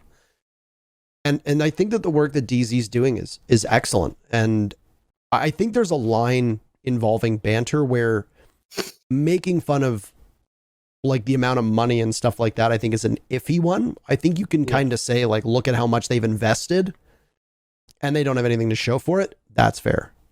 But I think coming at like the ownership or anything along those lines, I think is definitely off. That's out of bounds. And I don't think anybody's gone off that way. I will say that the problem with banter is that sometimes things, as we can actually refer back to, like, a lot of times we throw out stupid things on Twitter and we expect people to say shitty things to us, and we're ready for it because we don't care. But when people are proud of things and they share it on Twitter, it's hard to tell if that's a sensitive subject for them. And it was clear that what you said, Troy, obviously it hit a sensitive area with DZ, because you saw the reaction from some of the people within DarkZero that I thought were a little bit unfair about your banter. I thought yours was a friendly jab. Yeah, that was the intention. And that's how I read it. And I mean, and then there were, Jordan in particular was very sore about it, and you could tell with the way that we he talked said about it. Yeah, and I mean, I'm good that you cleared the air, but at the same time, like, that kind of banter generates impressions, it generates interest and activity. And like your tweet, your shitty comment got like 600, 700 likes.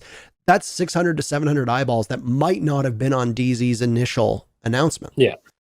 Content is content, right? So it's tough to determine what is and isn't appropriate, but I will say that DZ has really stepped up their Twitter game. I don't know who's running it. I don't know if you have any part in it. Flanked, but I gotta say, it's been really great to watch the growth and development of DZ, and when the world reopens, I'm excited to see their compound in Vegas. Yeah. Well, I have a very small part to do with it, so I want to make sure that that's not that I don't take any credit for the DZ Twitter and stuff, the way that it's been taking off recently. And not only that, but TikTok, all the social media platforms were really starting to ramp up, and it's been great. And I think, the big thing for me, like, like I love all the banter, like the comment about the trophy room and stuff like that, the comment about the millions of in the desert. I love all that. I'm just glad that I have a team that can shut people up. You know what I mean? Like that's what it's all about. Like I welcome all of that, and you're not going to shut them up every time. You know what I mean? But I'm glad that the team did shut them up this time. Yeah. And next time that you want to put DarkZero in your mouth, you know, you might think, well, they might make me look kind of silly. And that's what I love about the banter. You know what I mean? Like it's easy to be on the winning side of it. But I guess a question that I want to throw back. Do you think it's appropriate for me to inject myself in that as a non-player? I mean, it depends. Can the players fight their own battle, or is it going to look like, you know, Daddy Flanked has to come in to kind of clean up the mess, right? It's like, sure. A lot of people have said that about like significant others, like when two wives are fighting and like the husband comes in to stick up for his wife, or, you know, the roles are reversed and it's two guys fighting and the wife comes in to stick up for him. That's another angle where it's like you can kind of hit at him and be like, you needed to get your spouse, boyfriend, girlfriend, fiance to come in to like stick up. Like you had to call mommy for help. Like, I think it really depends. If it's very clear that it's two people going at it, interjecting can look like you think they're weak, so you need to get your word in. Like if I'm watching Kix shit talk somebody, or if I'm watching Veli shit talk somebody on Twitter, I'm not going to jump in because it's going to make it maybe look like he's losing. If I'm confident, I'm just like, he can do it. You know? I don't think there is a one size fits all answer to this question.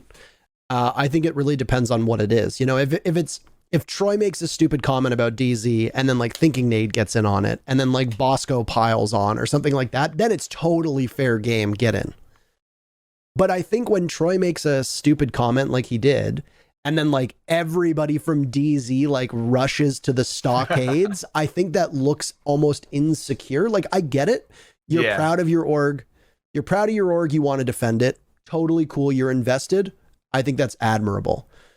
But it's almost like they sounded the alarm bells and called for backup. And that projects weakness to me. Sure. Where it's like, okay, well, you know, now you've got Modernicide, Bacon, you know, you've got Skies, you've got GetFlanked, you've got Zach. Everybody from DZ is like showing that they're upset by this comment. Troy won.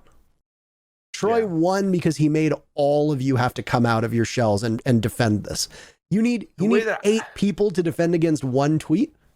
I think that projects that Troy has won. We'll say all in all, they won the match in the tournament. Yeah. So they won the battle for now. Dude, honestly, Troy, I mean, I hate to do this on your own podcast, but Bio kind of hit you. He clapped back as well. Oh yeah. No, dude, do this. Oh yeah. Do this. Oh, He most certainly did. I don't know, man. But hey, he won the battle, not the war. I won the next 2 battles. That's true. The battle, it's not over with me. The way that I kind of look at my role, Parker, I don't know if you'll get this analogy or not, is Spike Lee at New York Knicks games. That's how I kind of view myself. Is like you pay a lot of money to be a cheerleader. Exactly. I'm not or Jack Nicholson at Lakers games as well. Exactly. Yeah. Exactly. I'm not a player. There's no way I'm going to be able to obviously be involved or relate or be important in all the conversation. But if I can add to it anyway, and then I try to find those opportunities without crossing a line. Yeah. And I hope, hopefully I've found that middle ground. I think the big thing that I would always caution people is tying your identity too much to an org. Like it's one thing if you're employed there, but I mean, you are not a DarkZero content creator. You are a content creator who is affiliated with DarkZero, right? And the thing for me, and it's the same thing with ESL, and it's the same thing with Faceit, and it's the same thing with Ubisoft. I am an esports commentator. I am not a Faceit commentator. I am not an ESL commentator, or wasn't. I am not a Ubisoft commentator, and my personal integrity and my personal brand supersedes the brand of my employer. And this isn't even about you. This is about everybody. I see people get signed to esports orgs, or they get affiliated with an esport org, and it's just they become like FaZe Clan the streamer, and it's cool. Like I get it, you're excited, But at the same time, don't lose sight of what got you to that point. Your brand, for the most part, to your audience is significantly more important than your esports org. And that org, frankly, I mean, DZ obviously is different, but those orgs have no loyalty to you. You are useful until you're not. And the moment you're not useful, you're not with them anymore. So and this is not advice for you. This is advice for everybody in general. It's that your own brand, your own integrity, your own identity, those things are what matter. Not the color jersey you wear, not the team house that you go visit. And I'm not saying that to dissuade you from DZ, because I think that you have to support the org. That's why you're there. Like, go full throated in your defense. And I think you do. But at the same time, realize that your own identity also matters. So don't tie them too much, where if there's a divorce, it's impossible to separate the two, you know? Sure. I think that's good advice. That's what I would say. But I mean, I'm not with an org. I haven't been approached by any orgs. I don't think I would at this current point in time go with an org. So I mean, maybe I'm not the right person to give advice. Maybe Troy is the better one to give advice to, because he goes full throated no matter who he's with. We saw how big of a figurehead he was for EG and now for SSG as well. So maybe he's the one to be giving better advice than me. I mean, I just be me. I mean, I just be me and like how I am with my team. I don't know. I just do that. I mean, I like, obviously when I'm on a team, like that's my team. That's my number one priority. Yeah. I mean, I haven't been on a lot of different teams. I think it changes a bit. Like if you're just being yourself and like jumping around teams as much, it kind of says something. But I mean, I think you just kind of be yourself, and I think it's hard to like tie your identity too much with an org, you know? I don't think it's that hard. You know? I think it's very easy for people to just completely become whatever org they're with. It just depends on whether they want to or not. And I think a lot of content creators, and I hate to say this, a lot of content creators are selfish and they're looking out for themselves. And they don't want to promote a brand that's not their own, because I mean, they're all looking to sell themselves. Which, by the way, that's not a knock against them. You have to be selfish to make it, for the most part, in this industry. It's very vain, you know? Yeah. So, but would I say, if you wanted me to ask, would I say that you're too DarkZero outside of Twitch chat when DarkZero plays? No. No, I don't think you are. I don't see you as like a DarkZero. Yeah. I mean, in Twitch chat, DarkZero breathes, you're posting the DZ logo in Twitch chat. I get that. And I think that's totally fine. Outside of that, no, I don't. There are times where I actually genuinely don't make that connection in my head. Like, oh yeah, he's with DZ. Yeah. Similar to Macy and TSM, for example. Agreed. Sure. I think, a huge shout out to one of the staples of my channel has been the Pro and Potato. And one of the things I worried about with joining DZ was, would a pro be willing to come on and do the Pro and Potato if knowing that I'm, associated with DZ? And all the pros have been, nobody's had an issue at all, including, Troy's been on since then.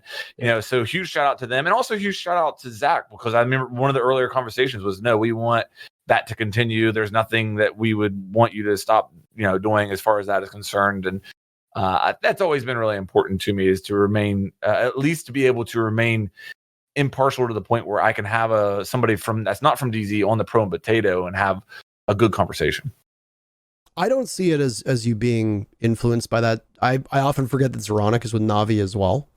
I think that there are ways for you to sacrifice your own integrity to, be a fanboy / cheerleader of an esport org. I don't think you fall into that category. I don't think you need to worry about it. Like I said, Twitch chat's the only time where I am consciously, other than the fact that you're wearing a DarkZero shirt right now, where I am like consciously reminded of you being with DZ.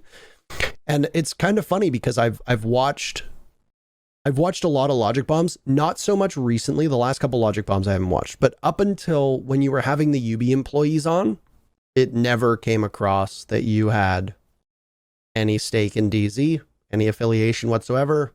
Seemed as unbiased as usual. So if people are trying to accuse you of bias, then it's their own projections, and just tell them to go fuck themselves. But you don't swear, so I mean, you wouldn't say that specifically. But I do swear. I just don't swear on my YouTube. Yeah, I don't swear a lot. I think I've heard you say the F word like twice, ever. Yeah, which is fine. Be brand safe. Be brand safe. I guess last topic. I guess just the last topic before we get into questions, because I'm now just actually looking at the time. This has been very, very quick. Just as when Troy and I were on Logic Bomb, it flew by the way. This has flown by. Where do you see your content creation output going? How is it tied into DarkZero? Speaking of that topic, how is it going to continue? And if Rainbow Six went away, what's your next step in esports / content creation? Great question. If I'm being honest, it's something that I think about a lot because of my age. I've got real bills. I'm not somebody who like just graduated college and I'm trying out YouTube for a couple years, and if it fails, then I'll just go and get a real job. You know what I mean? Like, I left a really stable federal aircraft mechanic job in order to do this full time, and that's something that's always weighing on my mind. I guess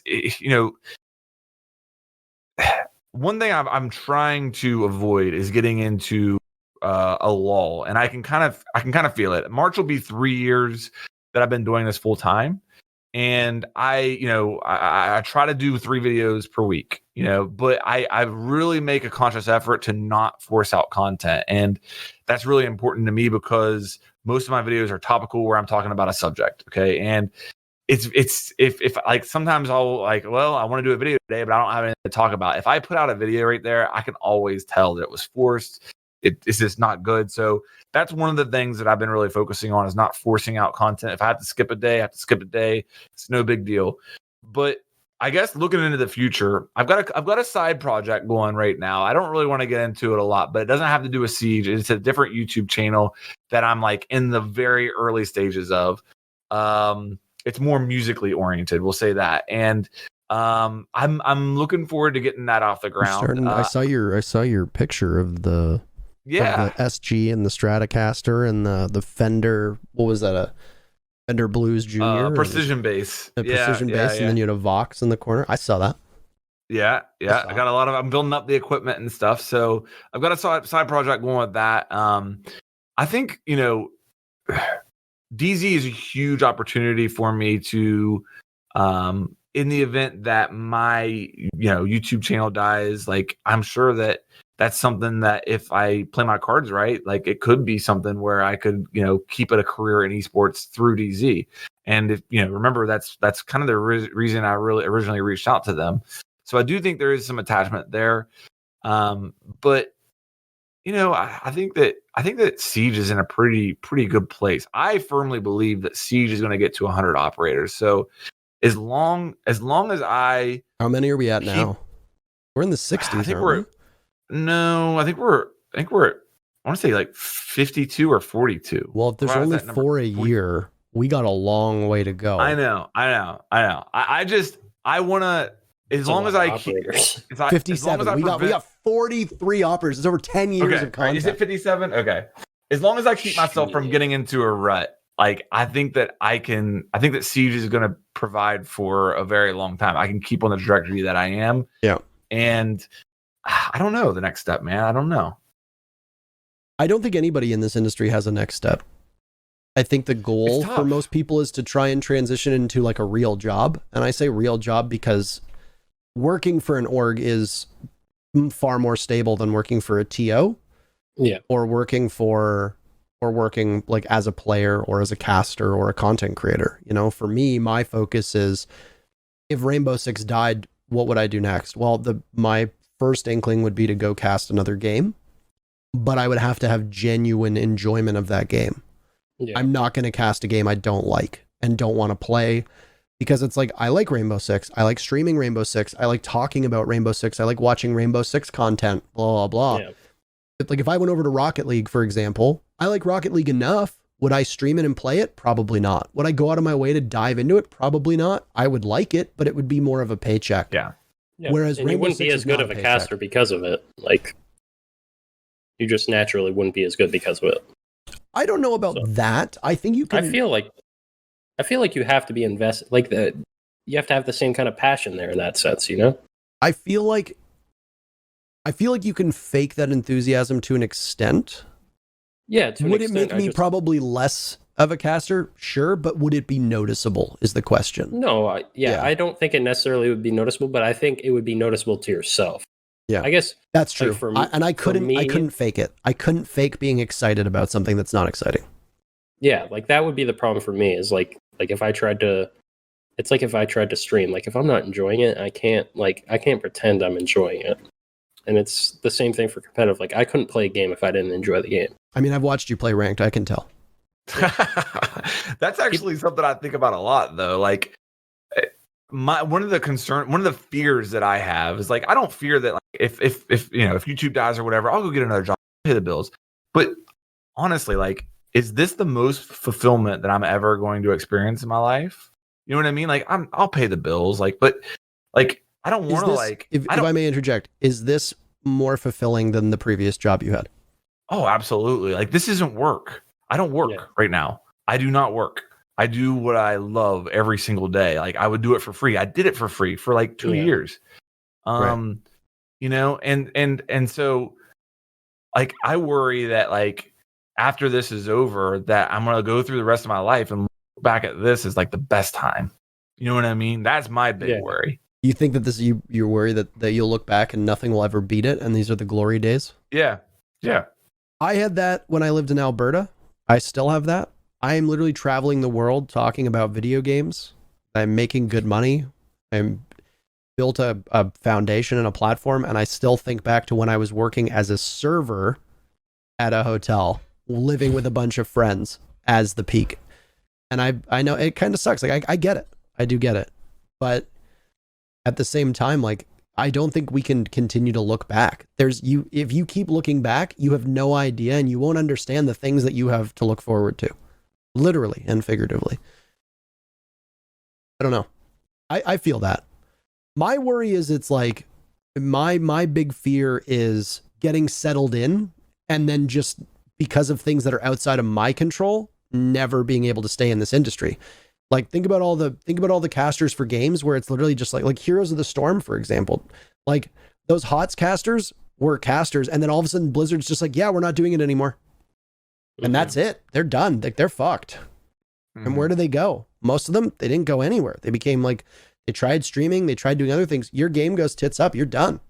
Yeah, I mean, my brother was a pro in Heroes of the Storm. Yeah. And literally, they just like ended it. He like just made Pro League. Wow. And they just ended it. And it was like, well, there goes that. Yeah.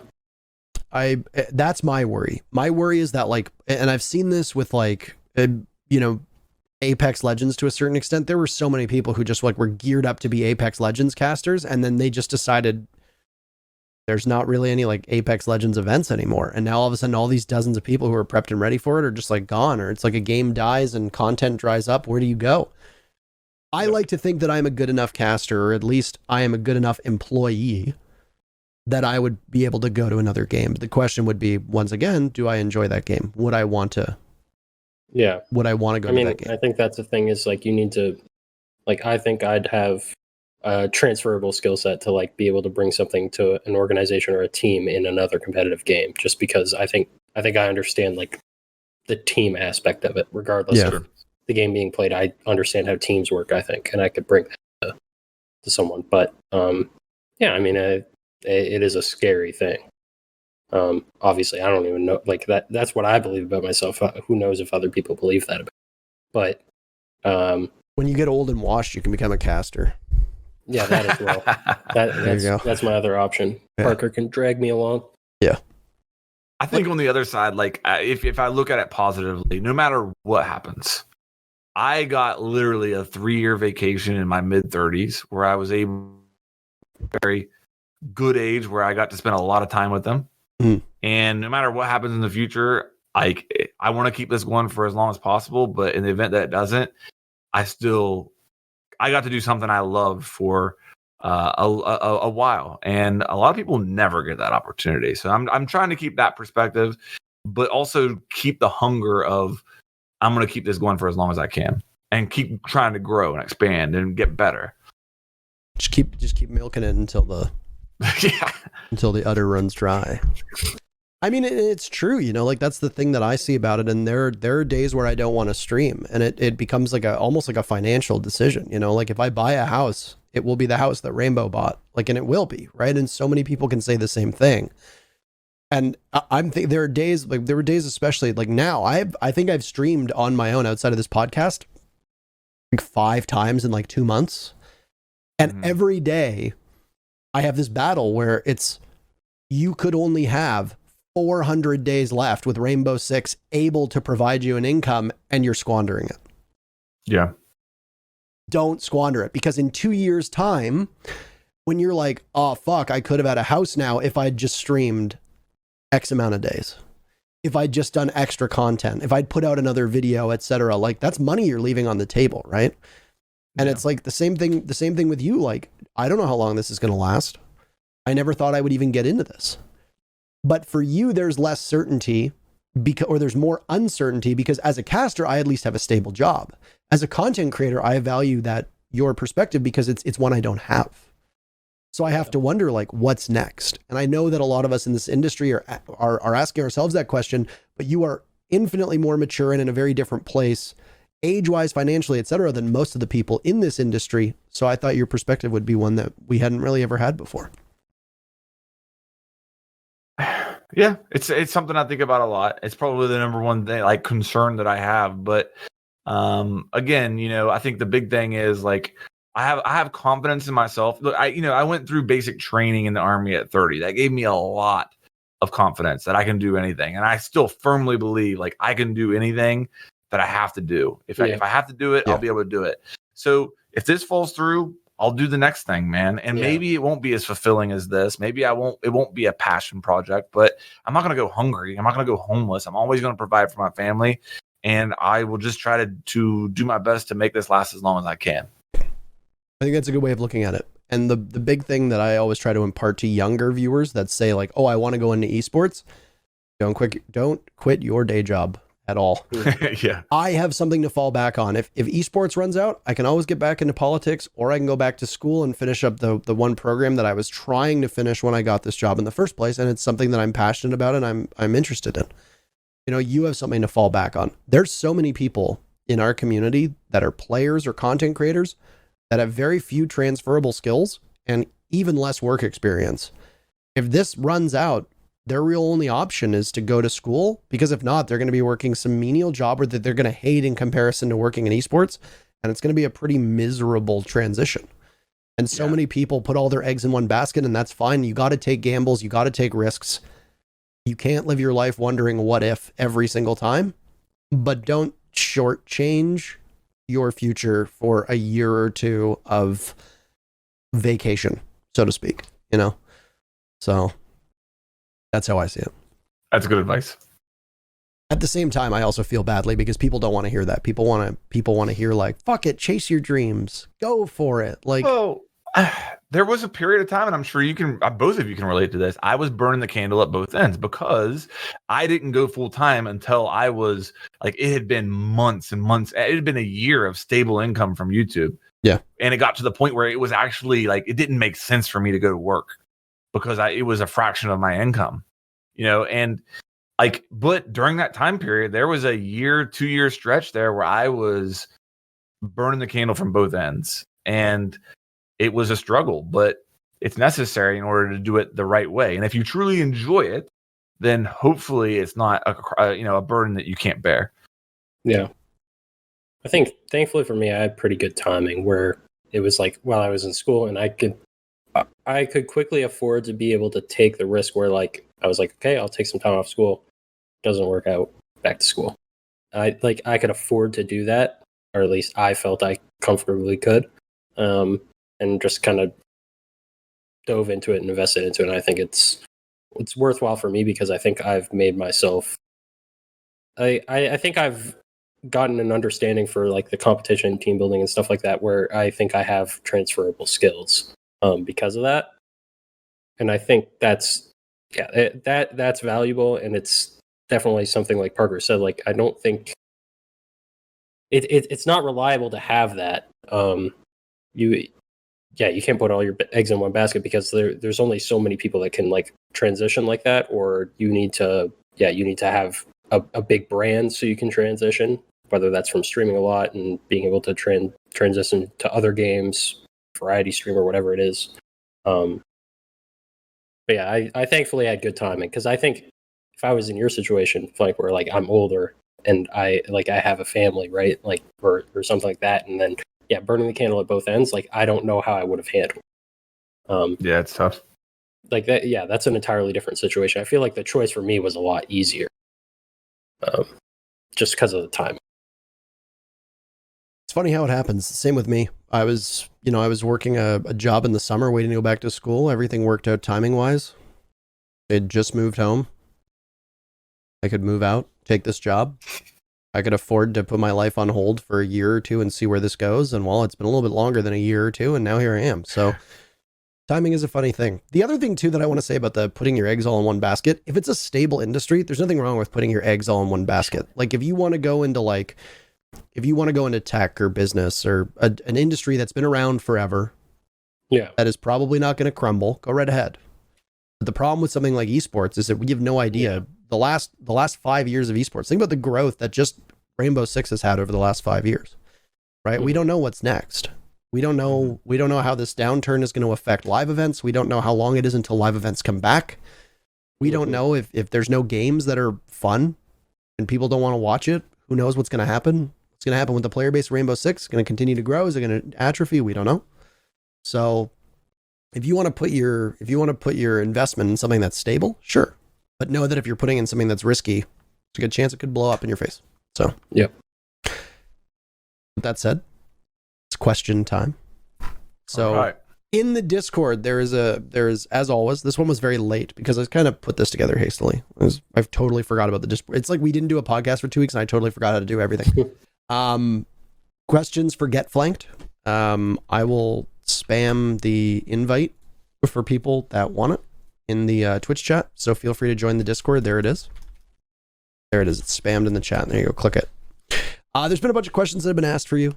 I will start, Troy, if you'd like to look through it.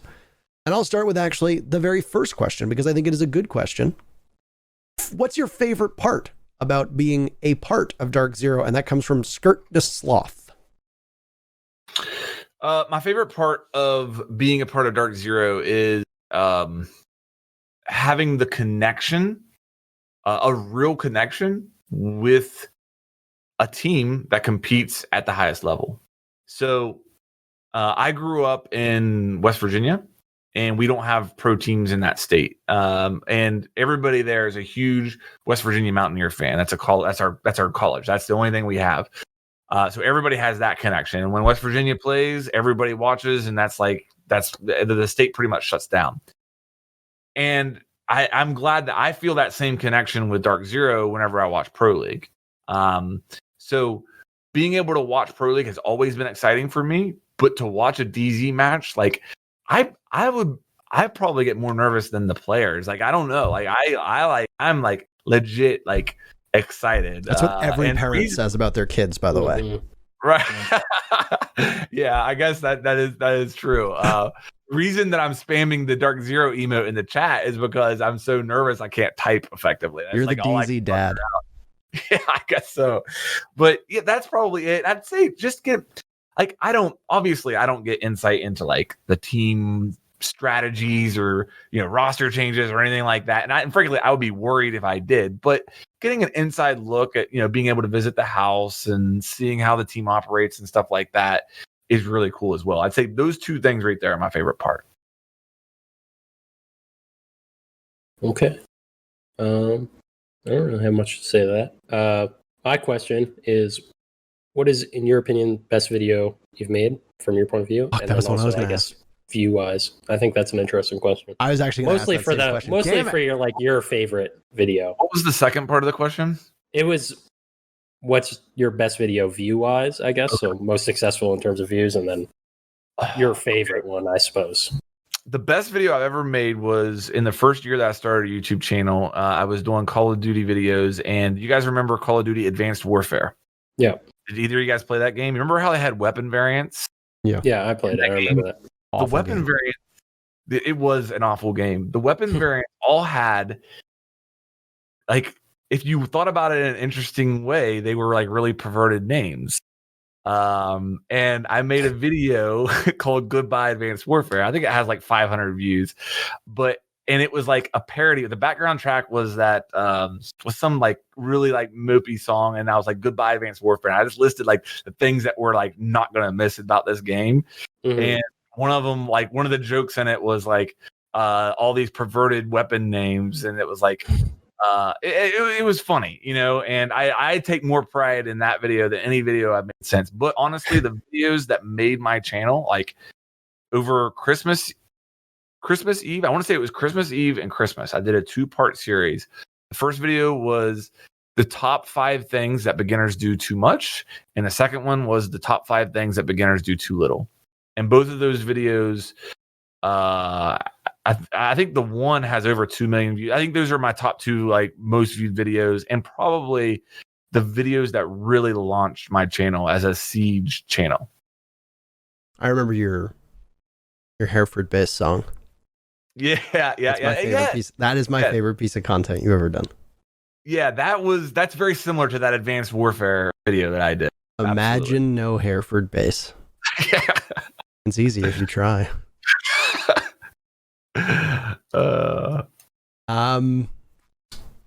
I'm so mad that you sniped that question, Troy. That was the one I wanted.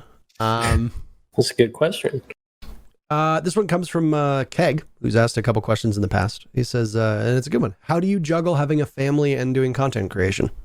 Damn, I wanted to ask that one too. Suck it, bitch. It's been very challenging, especially over the last 7 months. I put out a tweet today. Today was the first day that I actually got back to the normal schedule I had before this, the whole epidemic. And it's been really tough to balance that. And I'm not going to lie, my content production has slowed down over the last 7 months. It's had to out of necessity. My family's been home all the time. I don't get those 8 hours per day where I'm home alone, you know, really focusing and, you know, working in my office, and I have to spread it out throughout the days. So, you know, I try to juggle it by prioritizing. You know, that's the only way to do it. You have to prioritize your time and what's important at this moment. And you know, there are certain things that are happen, and when it comes to family time, that are unmovable. Like, I'm going to be there and I'm going to watch it. I'm going to watch them play every basketball game. Like, those are non-negotiable. But there's times where you get asked to go on trips and stuff like that, where you have to be flexible. And I mean, to be honest with you, my wife is an absolute saint throughout this whole process. She puts up with way more than I think most would. And if it wasn't for her, there's no way I'd be able to juggle it. But through her and me, we've been able to manage it. But I guess to answer the question, prioritizing. That's what it comes down to. There's a follow-up question. You ever have any significant struggles? Have you had to turn down work because of it? And I guess the other question is, you say prioritize. When is there a circumstance where your work comes first versus your family? Yeah. So to the second part of the question, there are lots of times where, you know, 2 kids, both of them are, you know, fairly young.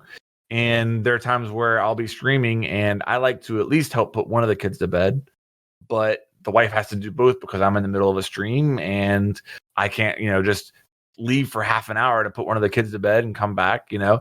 So that happens from time to time where, you know, I miss out on that, and it's unfortunate, but it does happen from time to time.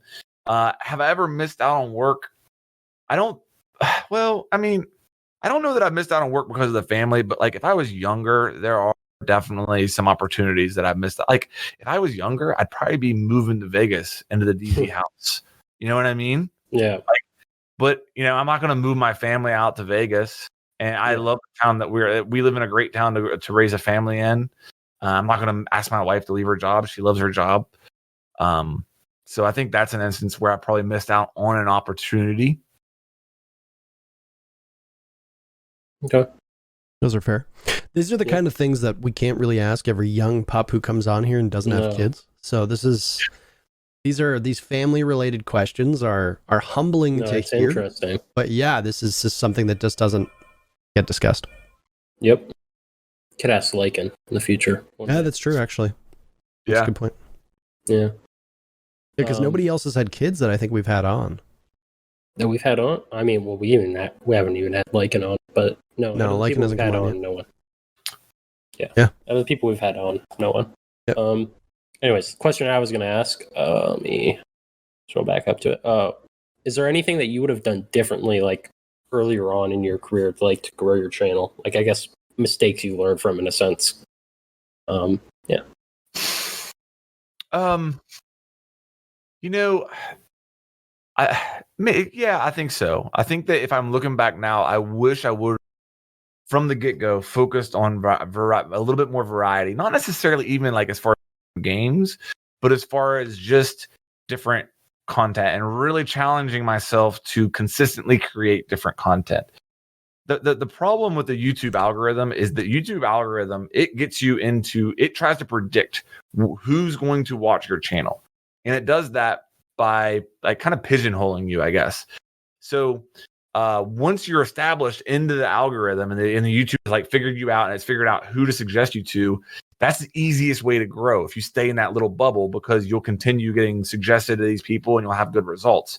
Mm-hmm. And then I've seen it on my channel, like the first time that you really branch out from that, it'll throw the whole algorithm off and you'll really suffer from it for a while. And you look at like for example, like Russian Badger, dude, like he can upload whatever game he wants. And it's because he's extremely talented. Like he is extremely entertaining. And I'm not on that level. Like I'll straight up tell you, I'm not on that level. But I think I could have done more in the beginning to try to have a little bit more of a variety. And it's not necessarily too late for me now, but I did have the realization lately. If at my current rate, if I hit 1 million subs, my channel will be pretty much dead by then. And I know that sounds strange to say, but if I keep growing at this rate, when I hit 1 million subs, my channel will probably be dead, because that'll be about 5 years from now at my current rate. And by that time, the people who subscribed to me 3 years ago, what are the odds that they're still watching my videos? You know what I memean? Like it'll be a lot of dead subs at that point. So I've been thinking about that a lot lately and just trying to like think about what I could switch up. But I think that the easiest way to grow on YouTube is to find a pocket of content that you're good at, that you enjoy making, and that people are receptive to, and to stick in that pocket. However, if you can make yourself available to a wider group of audience, then you're going to grow faster if you're able to support those types of numbers. You've talked about branching out. Have you ever thought about branching out within Rainbow Six? You put out a lot of, conversation heavy, informational or informative videos. You ever thought about branching out to maybe going for something like just videos of you dicking around, just having fun with friends, that kind of deal? More of that like Russian Badger style of content where you're just kind of goofing off, and it's a very different departure. It'd be a very big departure from what you do now. I have thought about it. And I don't think that I would ever necessarily. I've done a couple videos here and there. Like one recently was how to have fun in Siege again, and it was talking about like don't always, it was showing a full like a clip from a stream or like a game from a stream where I just like picked fun operators. I was doing hot breaching and stuff like that. You don't always have to be so sweaty in order to play all the time, and it could be really fun to do that. And I think that I have the opportunity to do more stuff like that. What it comes down to at the end of the day is I make content that I'm interested in, you know what I mean? That I would be interested in watching. And to be honest with you, like while I respect the funny moment Siege creators, and I understand the insane amount of editing skill that they have and work that goes into their videos, it's not the content that I necessarily enjoy watching on a daily basis. So it's hard for me to really think about creating that type of content. With that said, there is some stuff that I really enjoy that I'm not doing, and I think that like I could do more of. Like for example, like the ideas of like showing a full match from a stream and then like breaking down like the mistakes that I made and like what I did right, what I did wrong, stuff like that. I think I could do more for sure. That's fair. My question is, this one comes from Lat and says, how do you balance content creation and playing the game for enjoyment? Because this is one that I don't really do the same level of content creation as you, but this is definitely one that I relate to. That's a tough one. And it's one of those things where like I never would have believed it. You know, when you're before you're a full-time YouTuber just starting, and like I never would have believed that there would get to a point where I'd be like, man, I just really don't feel like playing this game today. Like this feels like work to me. And I don't feel that way very often at all. I'll say that. But I will say that streaming does feel like work to me a lot. And so, but I think that the attitude is that like, I feel like if I'm playing this game, I've got to monetize. Why not monetize my time when I'm game? If I'm just playing and not streaming, am I wasting my time? Why not stream it? And I had to learn to not have that approach. And it's really because if I stream all the time when I'm playing, it really I get burnt out on the game. And I realized that it's not me being burnt out on the game as much as it's being burnt out on streaming. So because of my channel and my videos focus on topics within the game, I have the most idea. The more I play the game, the more ideas I have for videos. If I go like a week where I barely play, the next week I'm like, what am I going to talk about in this video? Like I noticed because my ideas are usually sparked from something I encounter in game. Like, hey, you know, everybody's running out with Valkyrie and it's really annoying me. Let's make a video about how to nerf. But yeah, it so usually comes full circle. You love Valkyrie, right? See, I'm the same way because it's playing this game on stream. There are a lot of days where it's like when you're on stream, as much as my stream is super low budget, there's always like a desire to perform and not look like shit and not look bad. I'm not a high level player. People don't watch me because they're going to see me hit diamond. People watch me because I dick around and I answer questions, and that's about it, right? But I don't want to be shit. And there are some days where it's like I'm not focused and I don't have energy, and it's so tough. But I have been playing Rainbow Six off stream more than I ever have. I've been playing it so much more off stream, and I've been having a great time. It's nice to just like kind of kick back and relax with buddies and all that. And you know, somebody you quoted before, somebody you referenced before is the Russian Badger. Like he's really good at it. He just goes live on stream. He dicks around with a bunch of buddies. He barely interacts with chat, barely talks to anybody. It's like he's just doing his own thing. He's a great time. People love it. I don't think I could do that, you know, and I envy people who can. But for me, it's like there are lots of times where it's like I'm the same way. I'll buy a video game and I'll be like, oh, I want to stream this. Like, what's the point of playing this and not streaming it? You know, that's monetization. Mm-hmm. And then most days I just can't will myself to playing it. So my Steam library continues to grow, as does my frustration with the fact that I'm not playing any of those games. Yeah. You have a question, Troy? Not particularly. I'm trying to find a one I want to settle on. I've got one. So this will be my last question. I'll give you a little bit extra time.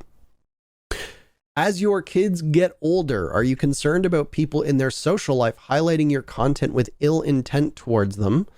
And then there's another question also coming from Keg that ties into this, saying that as a public figure, do you ever feel concerned or wary for your family being on social media? So once again, tying into the whole family component. Yeah. It's a huge concern for me. So my attitude with my kids, like, and social media is like I'm a proud dad and I would love to show them off, but I don't know if that will help them. And I know that there's a chance that it could hurt them. So I've made the conscious decision to try to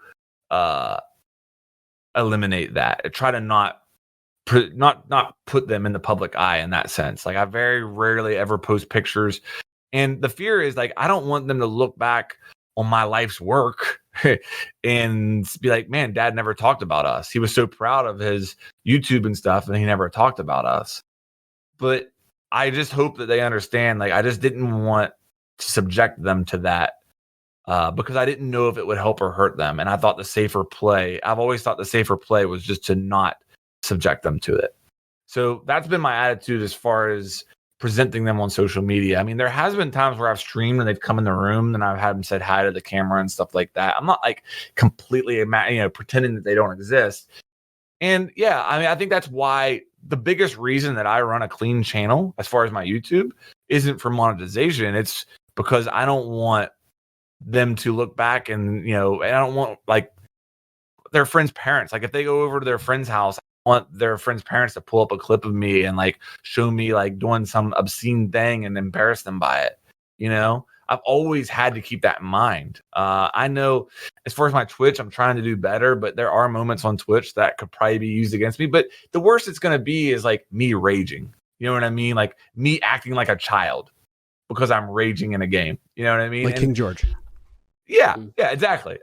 And I guess I can live with that. It's not something I'm proud of, but that's me, So yeah, it's a concern, but it's something that I've tried to allow to guide me through the whole time I've been a content creator. And luckily it wasn't like, oh, I didn't have an attitude in the beginning of, oh, I'm never going to be big, so it doesn't matter what I do. Nobody's ever going to see this, because those are the things that usually come back to haunt people. Yeah, I've been able to, I think, do a pretty good job of that so far. Like, I think my kids, obviously, they know what I do. But like my oldest, he's 8, and he'll straight up tell you, like, I don't watch dad's videos. I like other YouTubers. He's more into like Fortnite YouTubers and stuff like that. Like, he doesn't care about me. So, and he tells me every day, if I would start streaming Fortnite, I would have 1 million subs by. Daddy, why don't you play Fortnite like Tfue? Yeah, exactly. Damn. That's really cute though. And I've read from a number of YouTubers actually, when they've had kids, that they've cleaned up their channel because the same thing. They want to make content that their kids can watch and that their kids' friends can watch. And if you're like me and you're making jokes about like grotesque sexual acts for fun, and you've got commands for it in your chat and stuff like that. Like, yeah, I mean, that stuff is like, I'm aware that stuff is out there and it's permanent and it's fine. I think it's funny, but like, if I were to have kids, I would probably do the same thing. I would definitely feel this pressure to clean up my channel and to clean up my language and my attitude and all that jazz. And literally, Chad is literally using those references right now. Great job, Chad. We've trained you well. But and I think it's like, it's super cool because you want, like you pointed this out, like you want your kids to feel like you're proud of them, but how do you juggle that? You can't really show them off because they're not trophies. Like it's not like a show. They're not show dogs for you to like, get points for and clout for. Like they're your family and you want to protect them. And it might be counterintuitive, as proud as you may be of them, to show them off in that way. There's weird people out there, man. Yeah. Like, and I think it's super honorable. And I mean, as if I need another reason to think that you're one of the nicest guys in our scene, but here it is. And it's just, I get it. And I will keep saying it as a perspective that I don't have. And it's a perspective that we don't often have on here. So. Yeah, I think if I had kids, I wouldn't be screaming at people at the top of my lungs on land anymore. Like, I think that one would definitely change. Last question, Troy. All right. It was actually the last one that was asked, so it was convenient. It came up, gave me a good one I liked. Mm-hmm. Cole asks, is there something you've wanted to be added to Siege since year 0 that has still yet to be added or even started development? This could be anything. New content, changes content, skill gap. Any sort of change that you've always wanted that hasn't happened yet. Whew.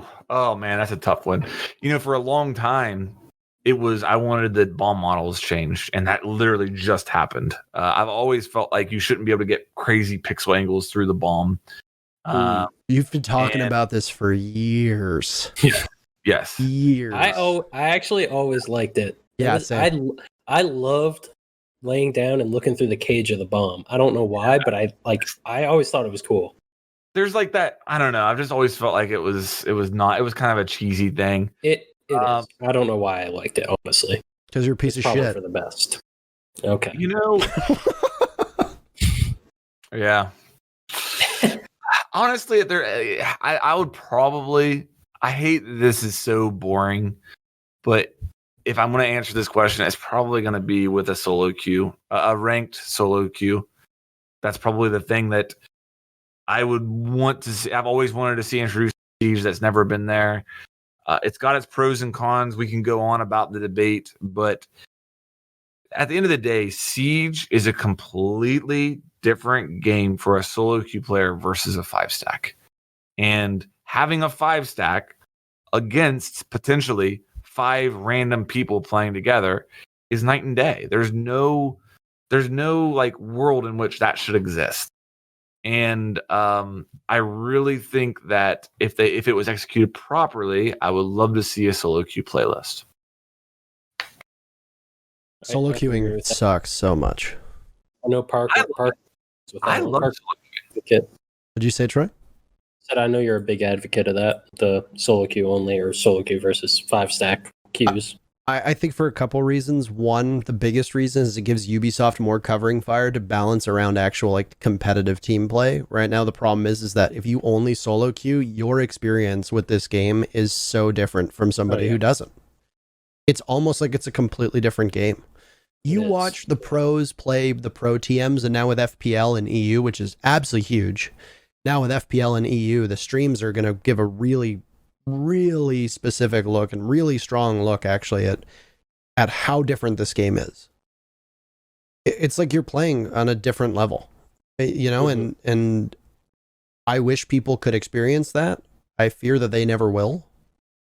But I think that's a good one. I do worry if it would split the player base to a certain extent, especially at the higher ranks. But at the higher ranks, you're probably like if you're a diamond, you're probably not solo queuing. That's what my assumption would be. Anybody who solo queue the diamonds consistently has a ton of my respect. And I know there's people who Macy does it every season. I know. Just for like the sake of their mental fortitude, like it's truly impressive. Like just that alone, I don't know how you could do it. Macy, my favorite Macy story is that he solo queued on NA to diamond on stream and then did it off stream. And off stream, he did it in something like 50% fewer games. Or not even. It was starker than that. He did it in something like off stream. He did it in like 25 or 30 games. On stream, he did it in like 80 to 85 games or something dumb like that. It's like, I firmly believe that Macy is stream sniped in nearly every single game that he plays in. Oh yeah. I can tell you 100% on the test server. Every game that you play with Macy on the test server, it's blatantly clear that he's being stream sniped. There's only one server in all of NA, so it's super easy on a test server, smaller player base. Yeah. And could you imagine the scum that stream snipe on a test server? I imagine. These people. I know. These people. I know. I don't think people realize how prevalent stream sniping is too. I am not that big, but probably 80% of games I'm in, I get recognized in ranked. Yeah. Like it's not hard to find my Twitch channel. Like, yeah. Pengu speculates that 2 out of every 3 games he's getting aggressively stream sniped. I believe it. It's pathetic, and it ruins. These people don't realize that by stream sniping, they're ruining content, and they're ruining the impression that the game gives, and they're also pushing content creators to not stream. Yep. Macy is literally the nicest person that has existed. Like, I mean, holy cow! Have you ever met a more like gentle and nice person than Macy? And to think like he loves this game probably more than anybody, and to think that he can't even stream ranked. Like, how sad is that? Macy also doesn't stream because his chat gets out of hand, and he needs a mod to. And I hate to say it because Macy's too nice. He needs a mod that just bans all the fucking morons in his chat. Macy will like kill 3 people in one round and then die to the 4th, and his chat will be like, "How did you lose that gunfight, Macy? You're so shit." And it's like Macy just gets really upset, and it's like, no, you need to ban all those fucking idiots, all those inbred, that inbred garbage. Get rid of them. Just ban them all. Last test server, we were playing 10 mans, and he quit playing with us, and he quit streaming because. Not because his chat was, I don't know this for sure, but I'm pretty sure this is what happened. His chat was talking shit about me or some of the other YouTubers that were in there. Yeah. And he quit streaming because of that. He was sensitive like that. He didn't want he felt responsible for his chat. I told him, like, Macy, dude, if people in your chat are talking shit on me, that is no reflection of you. But he still wouldn't have it. You know what I mean? Like, and again, that's just how nice he is. I like Macy. I don't have a single Likewise. bad thing to say. The only bad thing I have to say about Macy is, Macy, be meaner. Be meaner, Macy. Embrace it. You're on TSM now. You got to have an edge. I did poke a little bit of fun out of him after we beat the TSM. I mean, good. Oh, yeah. That we need that kind of banter. And if we're having people, I don't know why my dogs are barking. If we have more banter from people, like, you don't strike me as a guy, by the way, Flank, that engages in banter. If you're engaging in banter, we're heading in the right direction. Oh yeah, I enjoy it. I enjoy it. Yeah, it's fun. I love it. Give in. Love it. Do it. Yeah. Embrace the dark side. With that said, Yes. I think that's a good point to end on. We can embrace the dark side. And GetFlanked needs to get aggressive with the stream snipe. We know you love it, Troy. With that said, where can we find you? Plug your socials. You have a fair number of them. They will be included in the description down below. If you are here on YouTube, if you are the audio crowd, please listen intently. Well, if you enjoy this podcast, that I will refer you to the Logic Bomb podcast. I take in, and that's just search for on YouTube Logic Bomb podcast. We're also on SoundCloud as well as podcasting apps. Again, just search for Logic Bomb podcast. You'll see it. Me and Zeronic take part in that. Pete has stepped away to do some side projects and stuff, so it's just us now for the foreseeable future. And then also, if you want to watch out my YouTube channel, it's youtube.com/GetFlanked Media. You can just search for GetFlanked. You'll find it there. On Twitch, it's GetFlanked, one word. And then on Twitter, it's Get_Flanked. So that's probably the big ones there. I think those are good. And yeah, for the people that are watching on YouTube, they will be down below in the description audio. You're just going to have to go back and replay it. That's it. There's no way. Because you can't click a link when you're listening with your ears. No visual component. I do firmly believe that you are one of the nicest people, one of the most genuine people in our scene.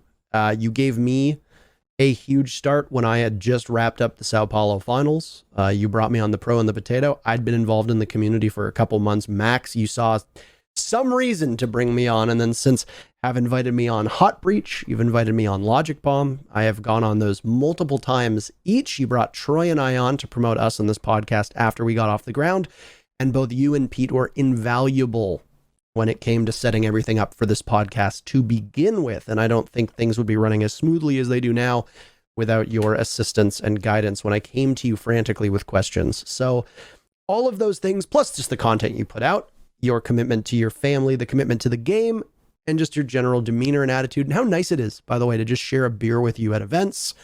We are extremely lucky to have you, and it has been an honor to have you on here and to hopefully begin to repay the favors that you have extended to me. Man. Like, honestly, both of you guys are such huge parts of the community that have added so much to our scene. So I appreciate the kind words, but it's pales in comparison with all of the stuff that both of you guys have done. I mean, INTERRO, your casting has, as I believed, with you and Kix, has taken our esport to a whole different level. Troy, the passion that you have shown over the years is absolutely insane. And, I'm honored to be sitting here with you guys and really appreciate you bringing me on, and keep up the great work on this podcast. You guys are killing it. Always a pleasure just talking with you, man. I always like the videos I've done with you. Pro and the Potato, I think twice now. And then 2 or 3 times, yeah. It might have been 3. I know at least twice. And then, the Logic Bomb podcast here. And then, just even at events, I feel like it's always good conversation, good discussion. And sure. Yeah, I think that's one of the best things I enjoy about you is just, it's always just like good vibes, good discussion when you're around. And just nice guy, great guy. So thank you for coming on. Thank you for what you've contributed to the scene. Yeah. I appreciate it immensely. A ton. And of course, it's a good episode because you get somebody who does their own podcast on. Imagine that. Don't need to alter their audio levels. The video's perfect. Everything is good to go. It's been a pleasure. I'd like to have you on again. There is always a standing offer for you to come join us and discuss things. There were actually a number of topics I wanted to get to today, but the conversation was too good and I didn't want to veer us off. So that's what tends to happen when you've got somebody worth talking to, right? Don't hesitate. Yeah, anytime, guys. Well, thank you very much. And thank you for watching. If you're on YouTube, obviously subscribe, all that jazz. If you're listening on Spotify and Apple Podcasts, hopefully you enjoyed it. If you're watching it on Twitch, we're going to be live next Sunday, back to our usual time. We were on Monday because of the EU major, and I don't know if we'll have a guest. We'll figure it out. We might have somebody else from DarkZero on here, maybe talk about their major, maybe since the 12th episode, we'll do a 6 on 6 on 6. We don't know. We'll figure it out, but we'll see you next Sunday. Thank you very much. Take care of yourselves. Enjoy your evening or wherever you are. Take care. We'll see you soon.